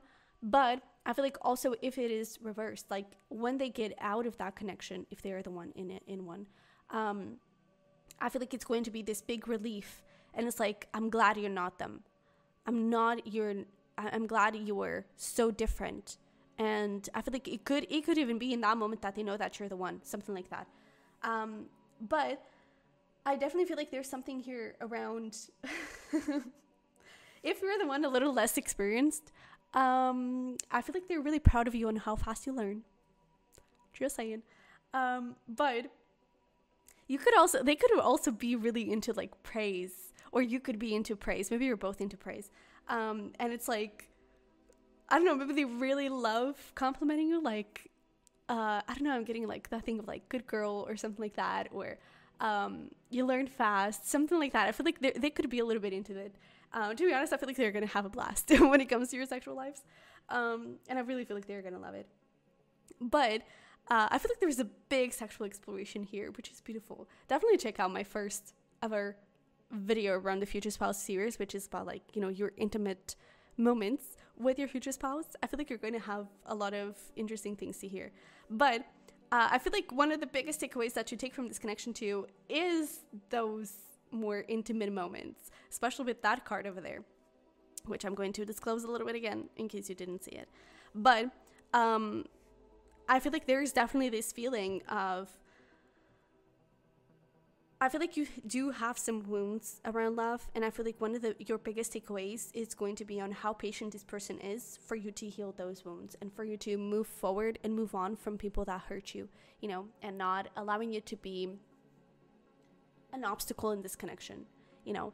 And with this, I'm trying to do better for you, I feel like it's all related with this be patient. You know, I feel like this is the biggest thing. And it's like, I feel like your biggest takeaway is going to be on how patient this person is around your self-exploration, how patient this person is on you healing your wounds, how patient this person is for you to understand yourself and do better in your life, in your career, do better and learn what they like and that kind of thing, do better when it comes to being a better partner and that kind of thing. And I feel like your biggest takeaway from this connection is going to be the patience that this person has and the respect, more than anything, the respect. And it's like, I feel like there's also this thing of like, especially if you were going through something where you weren't being respected, heard physically, okay, that thing that we were just talking about, I feel like you're going to be so grateful that this person is like making this intimate energy fun and lighthearted and loving more than anything.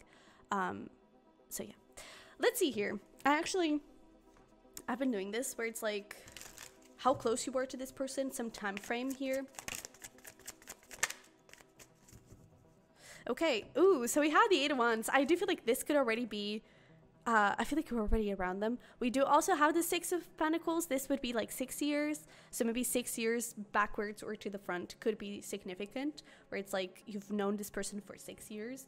And now you could be in this moment of, oh my God, I have feelings. What do I do? But I feel like there could be, especially we started this whole reading with, there could be something you want to say. And my throat is acting up again. And the number 12 could be significant because I saw that twice. I feel like there is this feeling of you could want to express feelings, and it's honestly just a matter of time. I don't know if it is up to you. I don't know if it is up to them. But maybe you're the one that is still maybe you're trying to still figure out your feelings, and this reading is showing up as a surprise that, oh my God, my best friend has feelings for me. How do I feel about my best friend? It could be a little bit of a wake up call. But I feel like if you are the one with feelings, I feel like this is your sign that it can evolve as fast as you express your feelings, especially with the Fool here. This is Aries energy, so Aries season could be significant. We also just had the North Node move into Aries, depending on when you're watching this. If you're watching this in 2050, possibly the North Node is not going to be in Aries, but the North Node shifts every 18 months, I believe. And it just shifted when this video is uploaded, just shifted very recently into Aries. So I feel like these next 18 months are going to be definitely significant for the two of you. But yeah, if you really feel like you don't know this person at all, it could be that thing of, first of all, you could start to communicate with this person very soon. Maybe you meet them very soon. This is like 8 days, so within a week it could even be. Libra season also. And then within like 6 years, you actually become something. But yeah, so let's get here your final card of advice for you to be able to connect with this person better. So this is so freaking awesome. We have karmic relationships, Orient energy, polarity, soul growth, conflict. Again, if you're dealing with anyone that is not treating you right, that if you have been thinking of, I'm not into this anymore, and that's what we talked about since the beginning. It's like one of you could be in a relationship when you meet. this could be you, okay? So if this is you, I feel like it's time for you to protect yourself and respect yourself. Slow down, take time for yourself, listen to your body, listen to your heart. What do you truly desire? Is this current partner aligned with you? Is this current partner aligned with your standards even, okay? With what you're looking for. And if it is not, time to take action, okay? Because you deserve the world, and I feel like it's up to you to get it, okay? If this is not you, if you're not in a relationship, then this is definitely about like that thing of who are you listening to? Who are you letting determine your career? And if you are good enough or not, are you letting other people determine that, or are you letting you determine that? And I feel like that is going to be important. Okay? So, my pile number 3. This is what I have for you. I really hope this resonated and helped. If it did, don't forget to smash the like button for me and to subscribe if you haven't already. Definitely leave me a little lemon emoji if you watch this whole reading, because this was 1 hour long. Like, damn, if you're here until the end, thank you so much. I would love to know that you were here until the end, so leave me a little lemon emoji. And if you feel called to support me any further, I'm going to leave all of my links in the description box below for my power readings, my Patreon, where you have weekly messages, or you can tip me through Buy Me a Coffee or Super Thanks, okay? So, with that being said, thank you so much for being here. I love it very much. I wish you the best, and I'll see you in the next one. Bye-bye. Hello, my beautiful pile number 4. Welcome into your reading. So if you chose the rose quartz or this picture, you're definitely in the right place.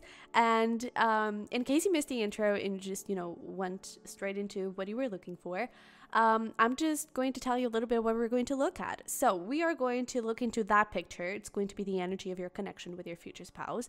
And then we're going to talk a little bit more about how will it be, how will be the connection and everything. We are also going to look into compatibility. So we have 6 things that we are going to look at: how you show love to each other, how you express your emotions, how compatible you are emotionally when it comes to money and career and that stuff, spirituality, beliefs, religion, the future, like if you both want children, if you don't want children, if you want to get married, that kind of stuff, and sexually. We are also, by the end, we are going to look into what is the most, what sticks to you in this connection, what sticks to your partner in this connection with your future spouse. So yeah, let's get right into it. I'm excited because this is actually, first of all, just a little disclosure, this is the first file that I'm recording for this video, even though you're the last pile, number 4, but I was feeling so drawn to this picture, and I was getting so much information that I was like, no, I have to record pile number 4 first. And to be honest, one of the first things that I heard when I looked into this picture was true love. And I really get this feeling of like, this relationship is going to be so guided. It's going to be, I wouldn't be surprised if you're like past life lovers. If there's this like immediate like love at first sight, I feel like it's just so intense. And I'm even getting this thing of like, you may see a lot of synchronicities before you meet this person. I feel like, again, it's just going to be maybe not love at first sight, but a genuine connection at first sight. And I feel like you're just going to get along really well. I feel like you're going to connect really well and really deeply straight away. There is also this feeling of like, I'm curious to see how compatible you are emotionally, because there is this feeling of like you opening up pretty straightforward to each other, like about your past, about, while you're getting to know each other. I feel like there's just going to be this genuine, beautiful openness to each other. And I feel like it's just going to grow as you go, but I really feel like you're going to have such a beautiful bond. I'm also getting something really clear around like eye contact. I feel like there's just this thing of like, you can feel the love when you look into each other's eyes. You can feel the chemistry, you can feel the passion, the sparks, the electricity. I don't know, there's just this feeling of like, you may have a lot of moments, maybe especially when you're out in public, where it's like, or even just the two of you, but there is this feeling of like, you're just there. There's like a lot of stuff going on around the two of you, right? So for example, you're out in public with friends or having dinner, whatever, and you just kind of look into each other's eyes. You don't say anything, and it's like the world stops. It even feels like you stop breathing. I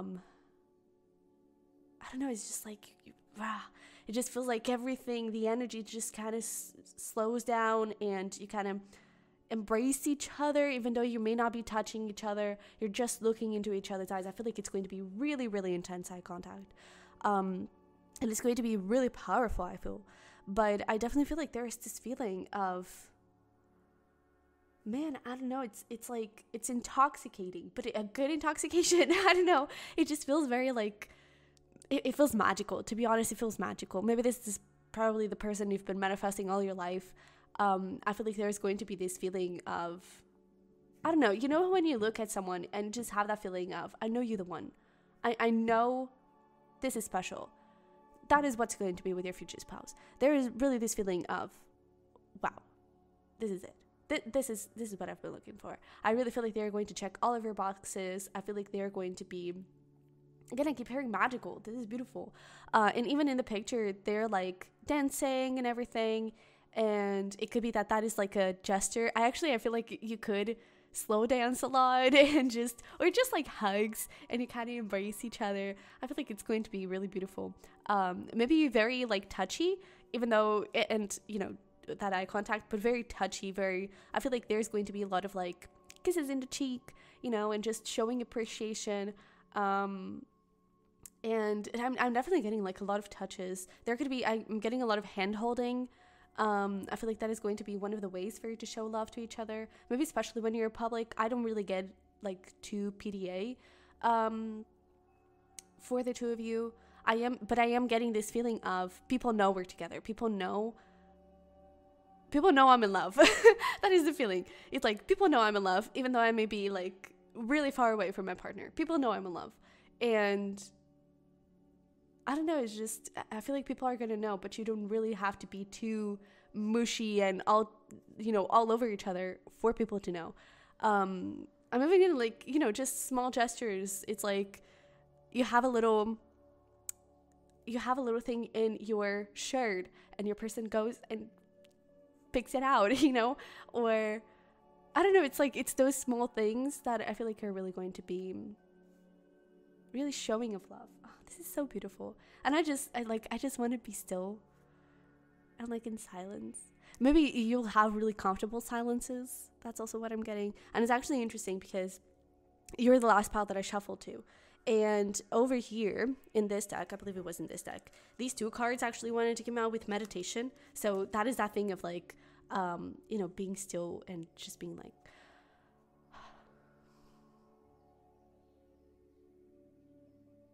I don't know, doesn't this feel beautiful? I just feel like it's so peaceful. Like my heart right now, it feels really big, but it feels really like I'm okay, you know. And I feel like that is kind of the feeling in this connection. It's like maybe a storm could be going outside literally, or like in your life everything is raw, and this person just comes in and it's like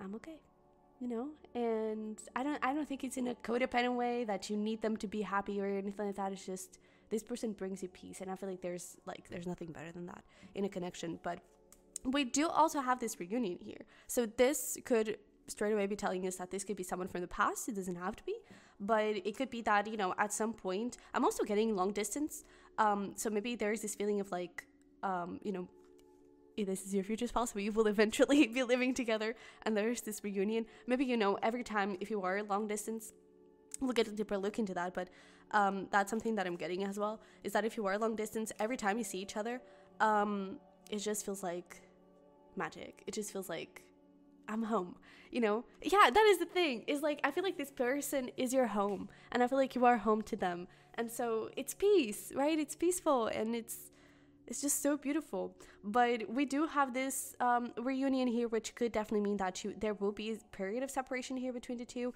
And actually we had here walking away when I adjusted the deck, and we also have taking action, watching.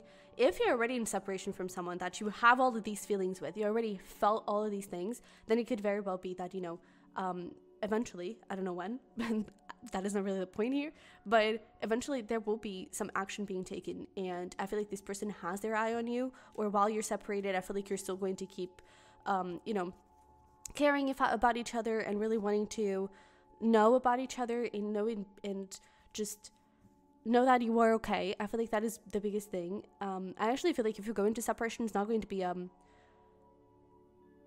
necessarily a toxic one. It's like, it's not going to be like full of screaming and I hate you and that kind of stuff. It's just like, I think we need some time, You know, there is this really compassionate and very heart-opening energy. And it's also so beautiful how the image, it's probably a sunset, right? And I feel like this person is going to help you heal a lot of things. It's going to really help you. Oh, I'm also hearing unlock a lot of potential. So maybe it's going to help you like put an end to your limiting beliefs, put an end to things that were getting in the way of you achieving your dream life. And I feel like they're really going to be a really big key factor for this connection. But I really get this feeling of like, yeah, and it's like I that thing of peace. I feel like this person is definitely the peace after the storm. So I feel like you could have both both gone through really nasty, tough relationships, and I feel like you're just going to be so peaceful to each other. But at the same time, you know, you do have those fears and insecurities and wounds that you may need to overcome for you to be able to be together in this like commitment, this type of commitment energy. And I feel like maybe that's even what kind of leaves the two of you or takes the two of you into that perhaps separation or break or something like that. I feel like it could be that. It could be, you know, the past wounds kind of haunting you a little bit, triggering each other a little bit, and you just, okay, I think we need a break. I think we need to breathe. And it could be that, you know, after you've healed all of those things, or not healed all of those things, but after you've taken some time to understand, okay, you know, even with that watching energy, this is how I'm projecting into this relationship. This is how I was acting. This is how I was reacting. And I feel like once you start to get that perspective, I feel like things are really going to flow really well between the two of you. But again, I feel like you were, oh, and I just saw 1033. How beautiful. So definitely pay attention to, I'm actually getting 10s and 33s, maybe that specific synchronicity. But I definitely feel like you're going to be a beautiful ending to a cycle and a beautiful beginning to a cycle to each other. So that's awesome. Oh, I love this. Okay. So let's get here into, oh, holy shit. Look at that. We have travel. What the heck? Okay. So let's take a deeper look into how the relationship will be. What can we know about your connection and everything? So we do have that travel. This is incredible. So again, it could definitely be that you're going to be long distance for some time. And maybe that's also what kind of gets the two of you into this place of, okay, I think I need a break. Because I feel like, you know, being away from each other is going to be so, not bad. I feel like it's going to be bad. I feel like you just want to be in each other's energies, you know? And I feel like, to be honest, I feel like you thrive more when you're together. You could actually, I don't necessarily feel like you're going to build a business together, but I feel like you're going to be really supportive in each other's careers, and you could empower each other. It's something unlocking each other's potential, you know? So I feel like it's just, when you're together, possibly work flows better. You may even get, like, I'm getting this thing of, like, especially if you own a business or something like that, it's like you are flooded with orders, you're flooded with abundance when you're together. It could also be that you get, like, amazing deals when you're together. There is really this feeling of, like, the energy of each other, because you're unlocking parts of each other through your energies. It really, like, brings a boost of blessings. It brings a boost of abundance in all shapes and forms. There could also be something about a relationship with someone is getting better because of this connection. So it could be a relationship with a parent, whether this is you or your person's, a relationship with a parent. I'm getting specifically a parent, actually. But it could also be a sibling, I'm hearing, a cousin. I don't know if that makes sense. Best friend or a friend in general, something around that. I feel like it's family environment. So yeah. I'm also getting something here about you may also unlock some spiritual abilities with each other, and maybe even gaining a different perspective on spirituality and psychic abilities and religion and all of those things. I feel like you're going to be following a lot more your intuition, because I am even getting, like, with this travel and that long distance, or even with this phase of maybe a separation, there could be this feeling of, does it even make sense for me to be here? Does it even make sense for me to be waiting for this person, or for me to give this relationship another shot, for me to face all of these fears and insecurities? Maybe sometimes it gets really overwhelming, and I'm even getting overburdened. And I feel like that is where your intuition comes in and your heart comes in. It's like, I just know that this is birthing a new age for me, a new era, a new type of connection for me. And it's that feeling, you just know this person is the one. You just know this person is your future spouse. There's something about that. So I feel like maybe this is already a little bit of advice. We're actually going to pull just a little card on how you can attract this person a little bit faster or better, or, you know, just get more aligned with it. But I feel like that could be one of the things, is like truly follow your intuition, truly follow and follow who you want to be. And I feel like when you look into your dream life and when you have that idea, I feel like you just imagine this person with you. And I feel like that is really going to be the greatest key, the greatest like factor. It's like, oh, this is the one, you know. So yeah, but we also have forgiveness. So there we go. It's like a lot of things are kind of matching up with what I already said. It's like, I feel like there could be a period of separation here. And I feel like it is going to be needed to forgiveness is going to be needed here. But I also feel like, you know, in terms of relationships, or in terms of the relationship and how you're going to go with the world and how things unfold for the two of you, I'm getting this feeling here of, it's like you may get into arguments, but I feel like it's very healthy arguments. I feel like you could communicate really well, actually. I feel like you could, maybe at first there is a little bit of a trickiness because of those insecurities and those triggers, but I actually feel like it's going to be really healthy communication moving forward. You know, when you're actually in this higher level of commitment, truly committed to each other, I feel like the communication is going to be great. I feel like there's like, because you're more aware of your reactions, triggers, and all of those things and insecurities, I feel like you're going to be more receptive to each other and like, oh, I know this triggers my person, so I'm going to work on it. I feel like there's going to be an amazing work in that. But also like, oh, I know I have these triggers, so I know that this is how I'm reacting. And so I feel like you're just, if something is bothering one of you and you're having that conversation, I feel like you're really going to listen to each other, you know? And it's that thing of the silence. I feel like you're really good listeners here, both of you. And I feel like you're just going to understand each other and be like, okay, I see you, you know, I see you. And what do you want me to do? You know, what do you need from me? That kind of thing. And I feel like you're really going to be able to resolve things very fast and very peacefully, I would say. I don't really see like big, huge ass arguments or anything like that, like with yelling and that kind of stuff. I see it very like, I see it talks, you know, I see it has talks. I see it has, let's talk about things. Let's breathe. And I feel like that is just going to be so beautiful.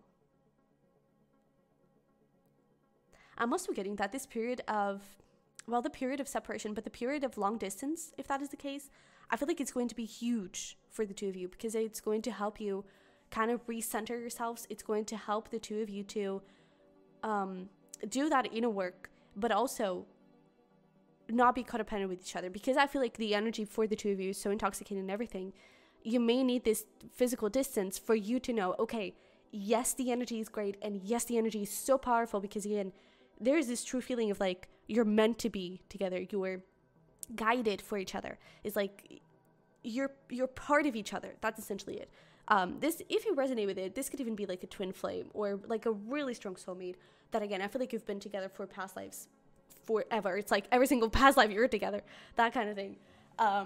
But I just feel like you're meant to be together, you know. I just feel like there's just this, you're a magnet to each other.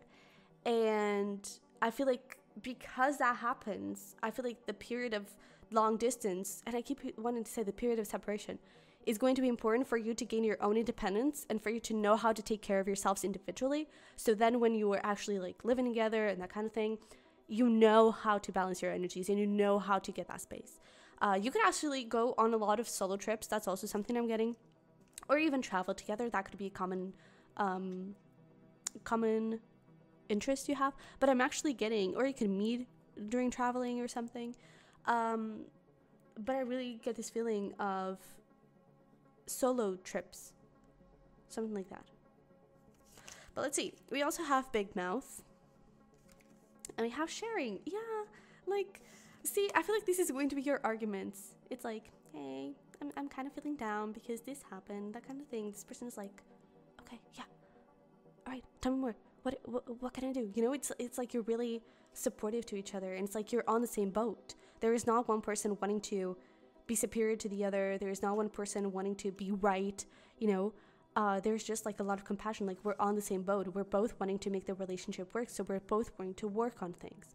And I feel like, especially with this big mouth, that's nice. I'm even getting like, you may say like, I love you, really early on. And it's like, that was a big mouth, that was a big thing. It's like, what the heck? Dude, we know each other for 2 weeks. Why are you saying you love me? There's this thing of like, again, because you recognize each other, I feel like there is just going to be this thing of like, I know you're the one, like, screw timelines. It's like, whatever, I love you, and I feel like you could actually express love verbally as well, a lot. So with compliments, that could be like probably the biggest love languages for you would be physical touch and maybe, compliments and expressing I love yous and that kind of thing, and appreciation. I'm also getting something around like acts of service. That could also be something, but I really feel like it's just going to be really lovely. And I'm also getting, with this big mouth, advice. You could give great advice to each other. And I'm also getting something around like you may vent to each other like you can't vent to someone else, with the feeling of like you may feel truly open and truly allowed to be vulnerable with each other, and maybe you don't feel that with other people, or you didn't feel that with previous relationships. There's just this feeling of like, this is me and now I'm free to let all of my emotions go. Because maybe for some of you, either you or this person or both, you could have been very like emotionally held back, like you never really felt safe to express your emotions and be vulnerable, and I feel like you're going to help each other kind of unlock that. But we also have opportunities, and oh, look at that, true love. Yeah. Oh, this is the romance of a lifetime. See, that is the thing. It's like, this is going to be so powerful. Like, dude, this is huge. I love this. Okay, so with these opportunities, I'm actually getting something about like out of the blue. So you could meet each other like out of the blue. Maybe you've just went through that sunset, right? And you were just moving away from someone. Maybe you were still trying to heal those past wounds, and this person shows up like out of the blue, like, okay, wait, I'm still healing. But I feel like it's actually going to be helpful because you're helping each other heal, right? So I feel like that is going to be really significant. But there we go with that thing of the opportunities and blessings. It's just like the energy from the two of you, it just creates even better energy for the other. It's just, it's a big snowball of blessings, So I feel like when you're together, and especially when you're together in commitment, it's like, get ready to get rich, get ready to find huge opportunities in your life, because I feel like you're really like guided to each other. And I'm also getting like, see here in this true love, how like there's like this little angel, maybe even, oh, that is interesting. If this, it doesn't have to be this actually the true love I usually associated with my twin flames, but if you don't resonate with that term, it doesn't matter. But like, whoever, we all have feminine and masculine energies, and whoever is more feminine or more masculine in the connection, I feel like the guides are kind of pushing the masculine here into the feminine, into, okay, let's go, and again, if you're already in separation from someone, it could be that this is what's happening. It's like your guides are kind of like, okay, masculine, go. Whether this is you, maybe you're feeling called to communicate with someone, to express your feelings, make a move towards the feminine here, or if you are the feminine, whatever the case may be, I really feel like there is this push, okay, let's go, and I feel like this is also talking about you, because like I can see this as being just one person, and it's like especially the way they are like connected, it's like hands in hands, we're together, arms to arms, it also feels really close, torso to torso, legs to legs, it just feels like it's the same person, but in, I don't know, very D's. I don't know, it's not 3D, but it's like very D's, a lot of dimensions. And I definitely get that this is also going to push your own masculine side individualities to take charge and to create the opportunities in your life to create your dream life. So that's really beautiful. Let's get here some more tarot just to get some more information, anything around how this relationship will be, What do we need to know about it? I do want to pull one more, but we do have 6 of swords, 4 of swords, 3 of swords. Yeah, the four of pentacles, the ace of pentacles. But I guess the 4 of pentacles could also be significant. And look at that, we have the 6 of wands. We love this. Can we get one more? Oh, okay. And we have the king of pentacles. Oh, I love this. And the 9 of cups. Okay. So here's the deal. I really, really love this energy because I feel like it's that thing. I feel like it's talking about the past that I feel like you're trying to overcome and trying to heal, possibly both of you. And I feel like because of that, you're still healing. So, and maybe there's even in the beginning, there could even be one of you that is a bit more stagnant because like one of you wants to move forward and wants to, okay, I'm done healing, let's go. But the other one is still healing. And I feel like that could be what causes here the kind of separation, the heartbreak. But I feel like it could, actually, I don't know, because I kind of want to help you out a little bit if you're already in this place. But can we get some timing here between the 3 of swords and the ace of pentacles? Maybe it's actually that, maybe it's actually that 6 of wands. But we actually have here the emperor. See, okay. I feel like I don't think the separation is going to be too long, to be honest. Especially, you know, if you're watching this around when this video is uploaded. We did have the North Node shifting into Aries from Taurus. So there is this strong feeling of, you know, Aries is all about, okay, the go-getter, let's make it happen. And so there could be this really rush of energy of, okay, the time is now. And it's like you've been building the foundation individually, right? You have been doing the healing, you have been understanding things. And I feel like you have been building the foundation for a healthy relationship. You know, I feel like you have been building the foundation for you to be healthy together, or for you to just be healthy in life and consequently healthy in a relationship. And I feel like with the North Node shifting into Aries, it could be that things kind of push forward and, you know, it starts to sprout and you're finally able to get out of your cave, right? And especially here with the sun rising, that kind of thing. It could also be that, you know, when the sun is in Aries, that could also be something, or the sun in Taurus. So Aries Taurus season, that could be also a significant timeline here for you. But actually, the Emperor here is very fast energy, I must say. And we even have here like the Page of Wands. Yeah, I feel like it's going to be fast, to be honest, the separation phase. If you do the work, of course. But again, I don't think that it's dependent necessarily on divine timing, on timing itself or something like that. It's dependent on the masculine, on whoever is the masculine here in this connection. The masculine has to pick up and has to do things and has to go get the feminine.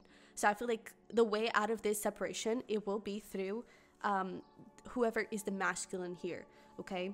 And essentially whoever was running away from this connection, I would say. But I definitely feel like there is going to be that little period of separation for you to, for you both to be able to heal. And I feel like, to be honest, I don't want to scare you, but I think it's going to be quite awful. Because again, I feel like it's from the very beginning. It's from the very first moment where you're just like, you're it. And so you go into separation. I feel like you're both just going to be in this like, gosh, I need to be with you. You know, it's like, it doesn't make sense for us to be apart. And yeah, and it could, you know, it could be that thing. It's like one of you is ready to step up and is ready to go into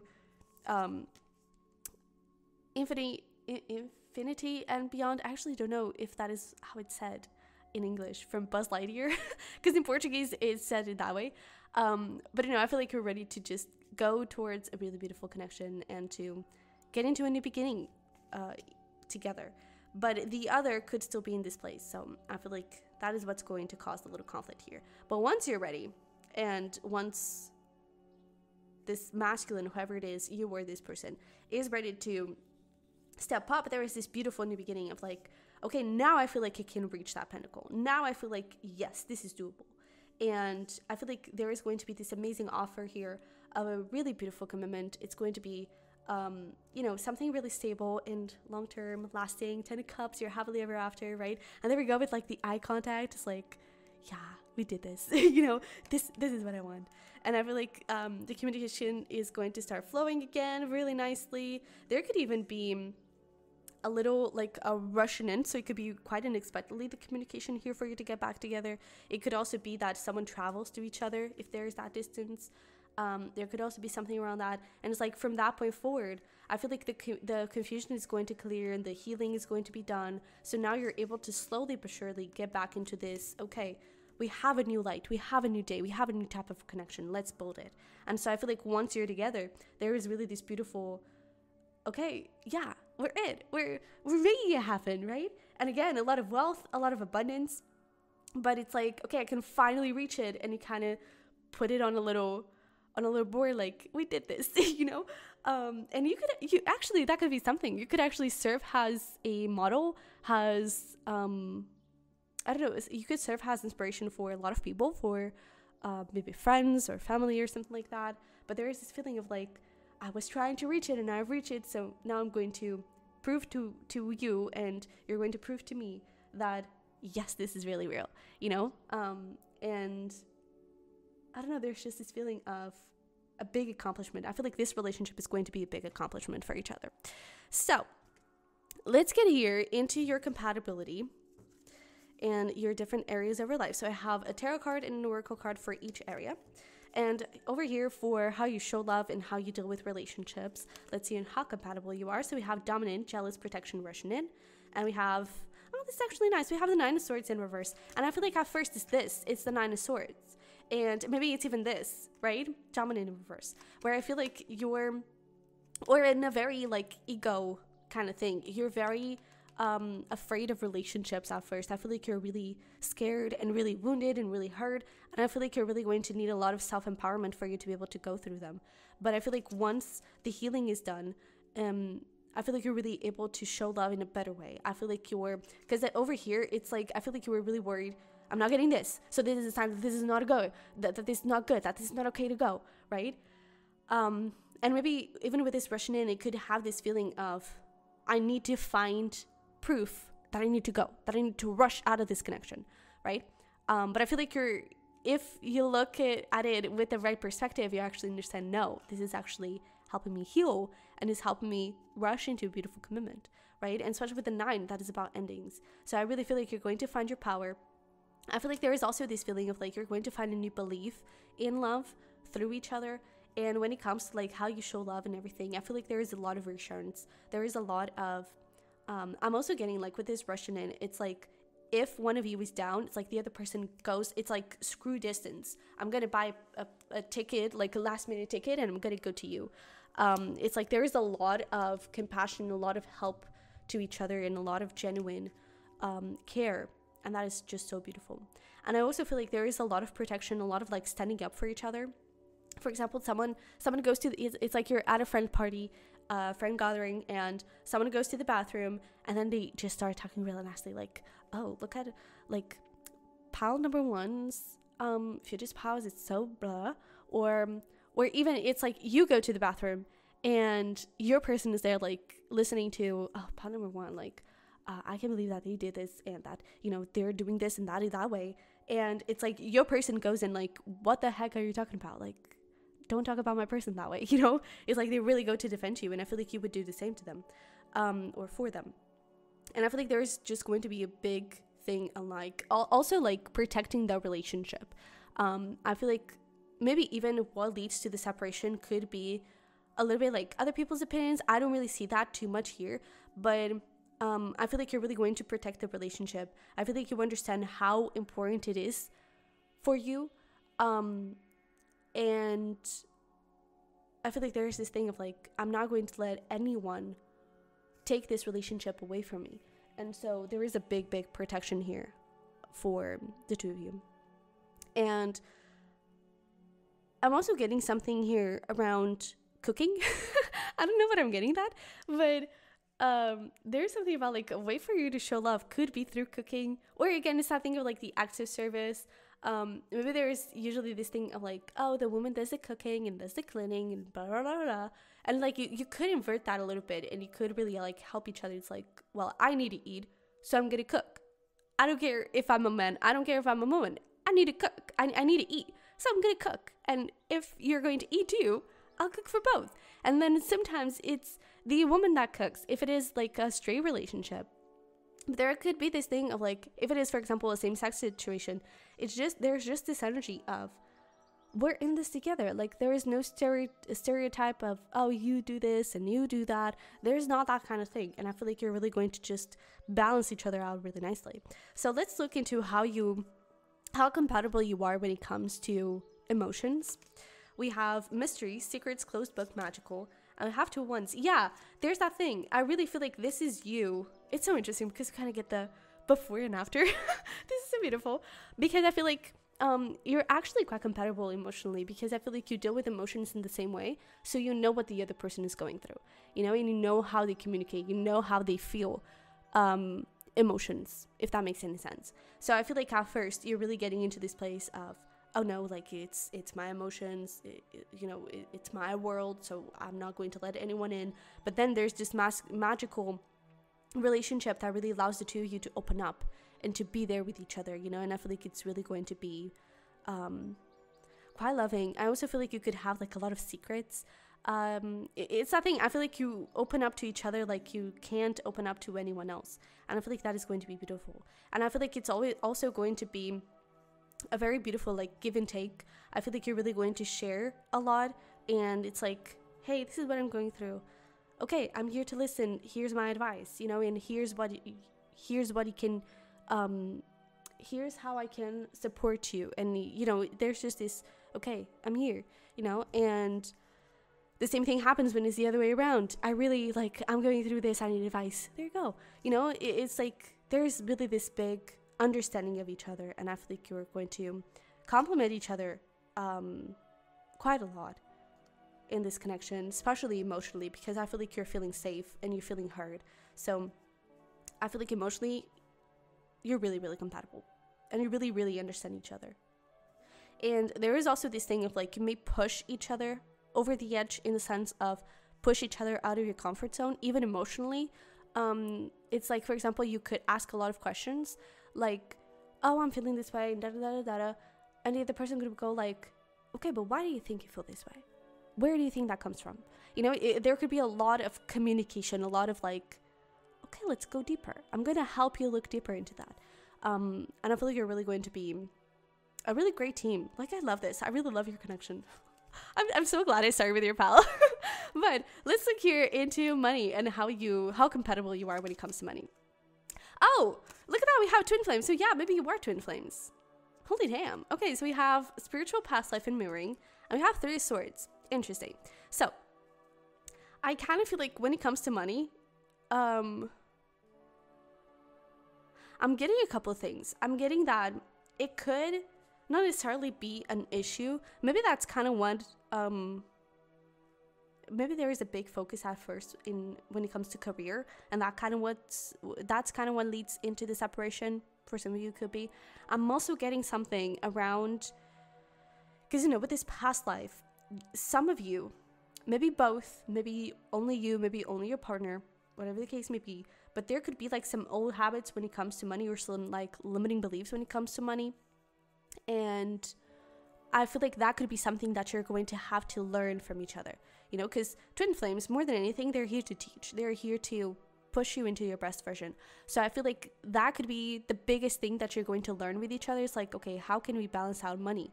And at first, when you're kind of, you know, long distance, that kind of thing, I feel like that is not really going to be an issue. Or it could be in the sense of like expenses and like having to see each other. But I actually feel like that is going to help heal those limiting beliefs of, oh, money is running out. If I keep visiting my person, money is going to run out. But I feel like when you're truly living together, that could come up with some issues. Maybe one of you feels like, I don't really get this feeling of making purchases without the other person knowing, but I am getting a little bit of overspending. It's like, oh, I'm going to purchase a shirt. Okay, great, go for it. And then they purchase like a $200 shirt, and it's like, what the heck? Okay, I didn't thought it would be a $200 kind of shirt. You know, there could be a little bit of this thing. And I feel like when it comes to money, that could be where you may find some issues, but that is where you're going to learn and grow the most. And it could be that from time to time, you could not necessarily disconnect, but you could both be workaholics. That could be something, especially with the King of Pentacles showing up here.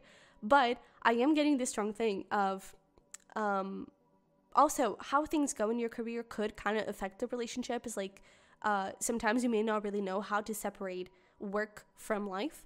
And so it's like sometimes it could affect a little bit the relationship. But then I feel like you're just going to be able to communicate and to work things out. And again, okay, why do you think you're reacting this way, right? You help each other go through things emotionally. But I also feel like as the relationship goes, there is a lot more trust as well that is being built. So you're understanding, and also a lot more knowledge about each other. So you're understanding, okay, this person is reacting this way because of this. And I feel like you're going to know how to deal with this and to work with it. Because again, if this is a twin flame relationship, you're here to grow and you're here to learn. So I feel like you're going to be able to learn that. But it could be a little bit of, the little down of the relationship. But let's look into your beliefs and like religion, that kind of stuff, spirituality. We have broken, drain, ending, falling apart. And we also have Six of Swords. That is interesting because I feel like there is going to be, maybe one of you is, that is interesting because I don't feel like either of you is really too fixed in a religion. If one of you is, it could be that you're kind of influencing each other when it comes to that. I feel like you could both have kind of different perspectives, but they're kind of the same. And I feel like you're going to help each other, like, let's say one of you follows a certain religion and the other one follows another religion, or has like different beliefs. It's like, some of the things from your religion, you're really sure and set on. And this person is like, I don't know, I don't really connect with this part really too much from my religion, and you kind of influence them in that. It's like you're kind of intertwining the religion, the spirituality, the beliefs, and it's like you're building a new one. Not really bad, but it's like I feel like you're helping each other see the world in a different way. And I feel like especially for one of you, it could be a bigger difference. It could be that one of you doesn't really believe in anything and starts believing. It could be that one is really fixed on something and starts questioning it a lot. I feel like you're going to have a really big influence in each other when it comes to that. And I actually feel like I don't see this at all as like you're not compatible. I actually see it as you're quite compatible because you're both open-minded to see things from different perspectives.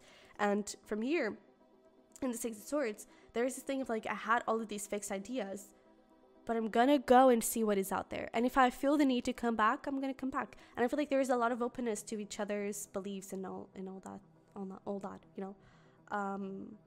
Yeah. But one of you, there could be like a big shift here in religion or beliefs or something like that. And I feel like one of you is really going to be opened up to new things.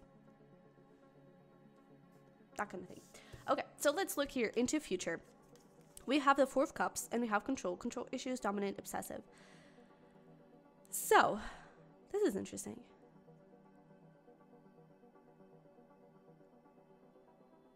I'm almost kind of getting, I don't know how to phrase this, but I'm almost kind of getting, it's like you didn't know you wanted it until you didn't have it, or until I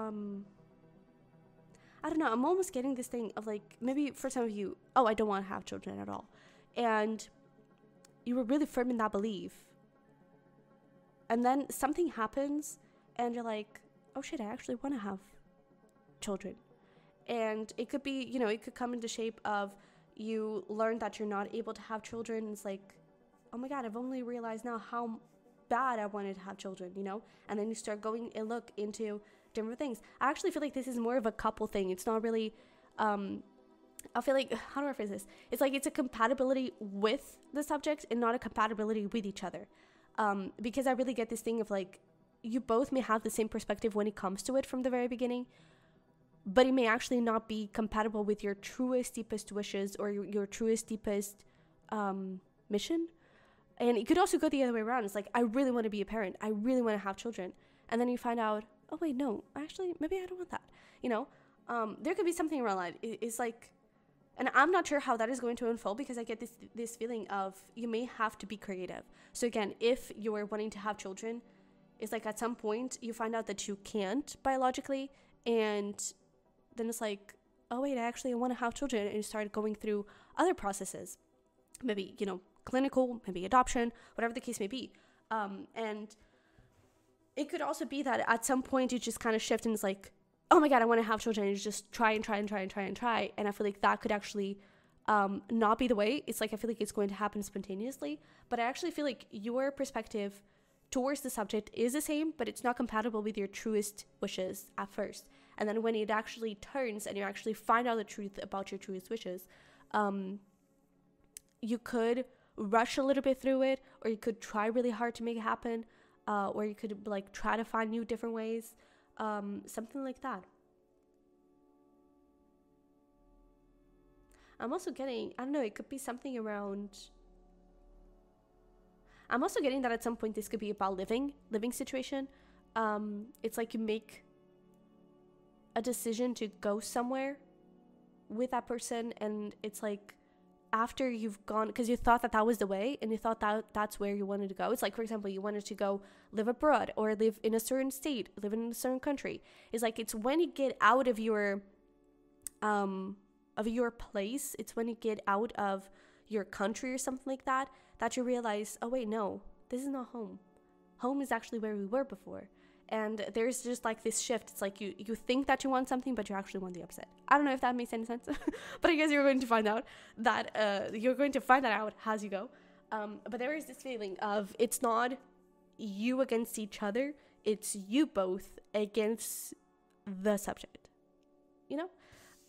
But yeah, so are you compatible? I actually feel like you are, but you're compatible in the wrong thing. I don't know how to phrase this, but it's weird. But let's take a look into the more spicy side. Are you compatible when it comes to bed? Actually, I feel like that is actually something that I was also picking up from that picture, is that I feel like you're pretty passionate towards each other, you know? And I actually feel like the encounters and whenever you're together, it's really, I hear authentic. It's really raw. I feel like you can see emotions through the act. You know, I feel like, and you can express emotions through the act. And I feel like there's this feeling of, I don't know if it's intense. You know, I feel like even just a pure kiss, even just a pure touch, that hand holding, it holds sparks, you know? And I feel like it could be quite magical. I definitely feel so. You could also kind of help each other explore new things. I'm also getting that, because that kind of looks like the beach and everything. It's like one of you could be a little bit kinkier than the other and is like more open to, okay, let's do it. And the other one is like, oh, I never really thought about that. Okay, let's try it. You know, it's like you could open up each other to new things. And maybe there's like a position that you really love and the other person never tried it and you kind of try it. I feel like you could be quite explorative of your own sexuality, but of each other's bodies. And I think that is going to be beautiful. But yeah, I definitely feel like you're going to be doing it a lot. That is something. But let's see here. We have we have the new moon and we have the Fool. Yeah, exactly what I was talking about. Because like the Fool is also it's all about new beginnings. Same thing has the moon. To be honest, you both could be the best that you've ever had with each other. Well, with in general and with each other. Maybe even especially after you take the risk and take the chance, and you kind of clear away the confusion and you just take the chance towards the commitment.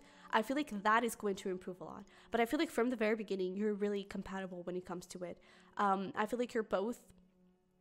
Maybe I'm also getting, for some of you, you could think, or your person could think that it's like that portion of a relationship was a chore.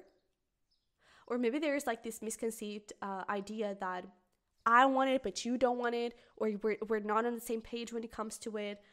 Because of previous relationships or something like that. And I feel like you're going to learn that, no, we actually both want the same thing. And in the past, it just wasn't the right person, you know? I really feel like you're going to soar when it comes to your more spicy life. I feel like you're really going to love it and you're going to be like, oh, this is heaven, you know? And again, I really feel like you're going to be the best for each other that you've ever had. It's going to be really good. Okay. So let's take a look here into what stands out for each other. So this is going to be your person. So for you, what stands out, and like what do you keep in your mind when it comes to this relationship is, I want to have a baby with you. We also have, I want you in my bed. Damn, you nasty. My feelings are stronger than they look, and I had to have my feelings. This is so interesting. Okay. And for this person, I'll be there for you. will I ever be enough? And you bring out my wild side. So I feel like, yeah, I feel like you could possibly be the one that is a little bit kinkier, or that is a little bit more open, let's say. And I feel like one thing that this person is really going to be so appreciative and is going to really keep near to their heart is how you help them discover themselves, and how you help them kind of be wild and free and not have to control so much, you know? Because again, maybe they had like a partner that was really, maybe they were really controlling, but were also very judgmental about this person's fantasies and desires and that kind of thing. And I feel like you're just like, oh, you want to do that? Okay, sure, let's go. You know, it's like, okay, yeah, you know. And I feel like this person is going to be so like, oh, okay, so I wasn't the problem. Okay, you know. And I feel like especially with this, will I ever be enough? It's like they could even start questioning, like, or they start questioning, like, is it me? Am I the issue? Am I the problem? And I feel like you make them understand that no, my fantasies and my desires deserve to be heard. And I feel like it's not only about the more spicy side between the two of you. I feel like it's definitely about themselves and all of those wounds and insecurities. Maybe they're the one that is still kind of healing when you first meet, and it's like they could really feel like they are not enough. And I feel like they need to heal that and to feel enough, to feel like the emperor for them to be with you. And that is what you're going to help them do. It's like, you are enough. You just need to see yourself that way, and you need to step up for you to be with me, you know?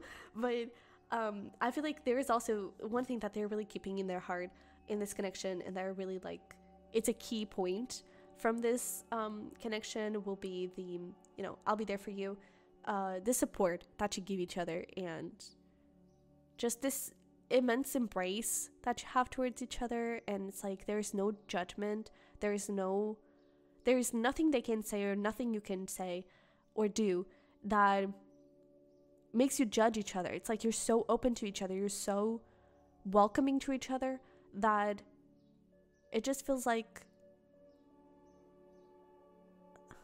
I'm hearing respect, but it feels like you're,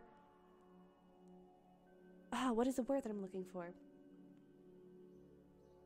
Allowance? It's like you're allowing each other to be yourselves. Oh, that is beautiful. Yeah, there is this feeling of you're allowing, oh yeah, and I was looking at like bottom of the deck there was engagement, so yeah, I guess so. But there's also this Empress, and look at that, Empress and Emperor.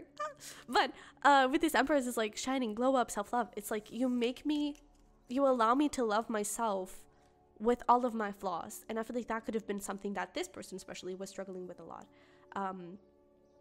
possibly from past life, from past lives maybe, but from past relationships as well.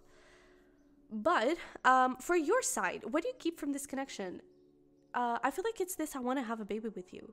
And again, for some of you, however the case may be, it's like either you really want to have a baby, and then when the time actually comes, you're like, oh wait, no, I don't want that. You know, it could be something around like maybe you're trying to find the perfect timing, and you understand that the perfect timing was never, you know, and I'm going to give you both scenarios, okay, to just take whatever resonates. But it could be this thing that it's like you have this thing of like, I want to have a baby, but with a control, right, it's like, I want it to be perfect, I want it to be in the perfect timing, I want it to be with the perfect house, with the perfect, like, I want to be perfect for me to have a baby, for me to be a parent. And then as time goes, you understand that the perfect timing is never. And that could come in two shapes. That could come in the shape of, I've been having limiting beliefs that I didn't know about, but also maybe the perfect timing is never, because I don't really want to have a baby. You know, it could be that thing. It's like you never feel ready, and you never feel like it's the right time for you to have a baby, because maybe deep down you actually don't want to have it. And it could also go the other way around. It's like, one thing that you take is like you always thought that you never really wanted babies, or that, you know, if you had a baby it would be just one or something like that, or it would be a bunch of them, and then you understand, oh, I just want to have one baby, or I want to have a bunch of them, or you understand that after all, maybe I do actually want to have a baby, or you actually understand that I don't want to have a baby, I want to have a fur baby. You know, I feel like there's something about perhaps children. I feel like that was the biggest thing, and it could be you, the one that is having the biggest wow moment. around your beliefs around babies, around family, creating family. That could be something that is changing. And to be honest, I feel like you're going to be happy whatever the outcome is, you know, because it is your truest, deepest desire. And so I feel like that is something that you're taking away. It's like you have this big aha moment. It's like I really feel like I really see that emoji of like brain exploding, you know. It's like, what what, I didn't know this is what I wanted. And it's like you're having some sort of realization when it comes to that. I'm also getting something here around one thing that you're taking away from this relationship is, I'm getting two things. I'm getting it around your own expression of your sexuality versus your feelings. And it could be that you understand that you express feelings a lot through this, but that maybe you weren't expressing your feelings verbally enough. And so you may have looked like all you wanted was the more intimate physical side. I'm also seeing this as previous people, where maybe before you were used to people like hiding their feelings from you and just using you from, you know, to get physical. And maybe you understand that this person, yes, they have a very strong desire towards you, but they have strong feelings. And I feel like that is something that you're understanding. Is like, I am very sexual, but I am very emotional, and I can have both. So this person can also have both. And it doesn't mean that they only want me for one thing. You know, maybe that is one of the insecurities that you're moving away from, and one of the limiting beliefs that you're healing, is how you relate sexuality with your feelings, with your emotions. And I feel like that is going to be one of your biggest takeaway. And I also feel like there is this feeling of like, maybe you're understanding how this person expresses love and how they communicate love. And one of those things could be through physical touch. And you're understanding that, oh, okay, so this touch means that. You know, it's like you're starting to learn a new language. You're starting to learn, you're starting to talk differently. To talk love differently, let's call it. I hope that makes sense. But with this, I had to hide my feelings. I feel like one of the biggest things, it's that openness.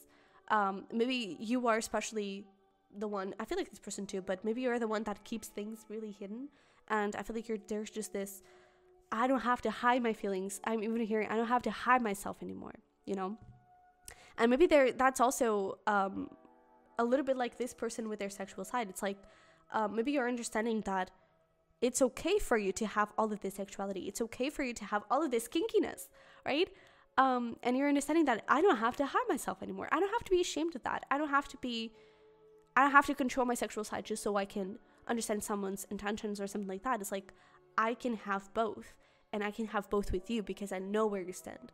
You know, there's this feeling of like, I really feel like that is going to be a big theme for you, and something that this person is going to make you feel very welcomed and very open to, if that makes any sense. So with that being said, this was long enough. We're reaching like 1 hour. Holy damn. But let's get here just a little card on what you can do right now to get closer to this person. That was actually quite fast, and I feel called to take that one too. But we have the Seas of Mintaka, seeing potential, bringing in a consciousness to light. That makes so much freaking sense. And Earth It, learning how to be human in the world but not of it. This makes so much freaking sense. And I feel like this is, I'm almost getting that this is for those that haven't met this person yet. This is for those that have. But it's a little bit both. So with this, the Seas of Mintaka, seeing potential, bringing in a consciousness to light. I feel like it is really important for you to bring this person that you are as healed as possible, because that is also going to allow for this person to step up a lot easier as well, and for the separation phase to be a lot faster, you know, a lot shorter.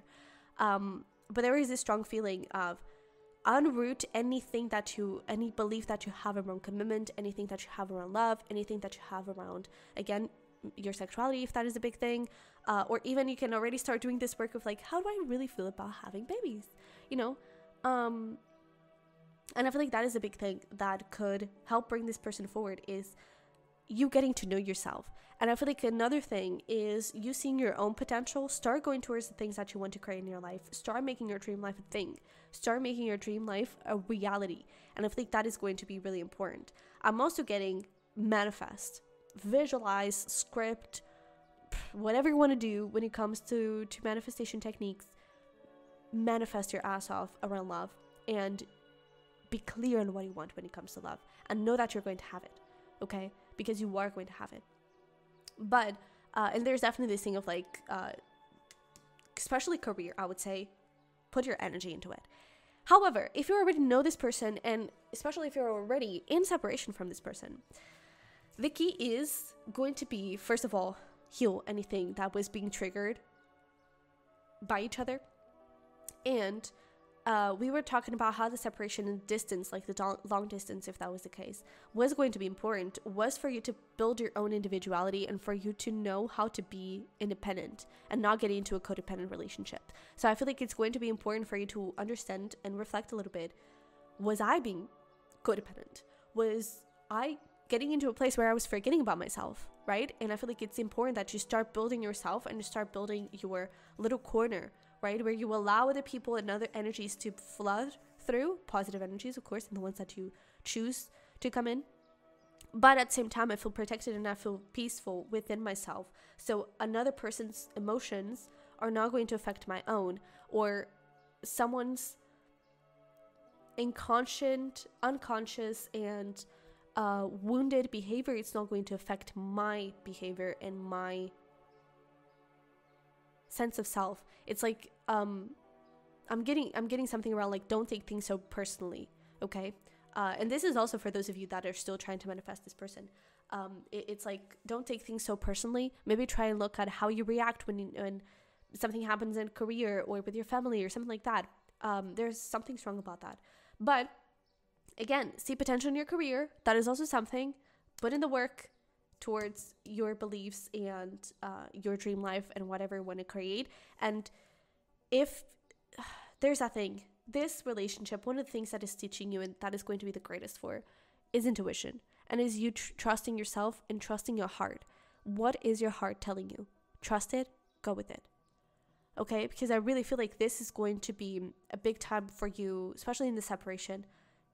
You need to trust your heart and you need to trust your intuition. And I know that when you've been hurt so many times, it's hard to trust that, but your heart always knows what it wants and always knows truly what you deserve and what is right for you.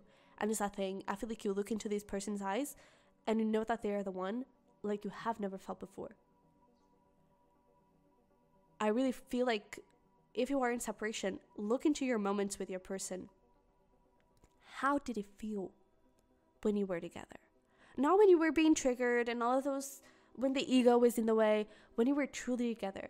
That thing of the meditation, when you were silent. And I'm even feeling called to talk right now because I don't feel comfortable with the silence anymore. Because now your brain and your thoughts are all coming together like, oh no, but they did this and no, but maybe they're not the one. It's like trying to prove that this person is not the one. That is your brain. Your intuition is silent. Your intuition is just a whisper. So you may really need to meditate a lot more. And it's like, be silent. Think of your person and be silent. Think of their eyes. What are they saying? What is your heart saying? What do you feel deep inside? And I feel like that is going to be the answer that you're looking for. Okay? I hope this makes sense and I hope this helped somehow.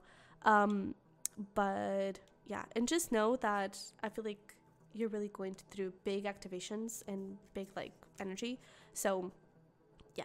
But my point number 4, this was lovely. We've been chatting over here for 1 hour. I love that. But thank you so much if you came here until the end. Like, wow, thank you so much for doing that. I appreciate you so much. Definitely leave me what should you leave me?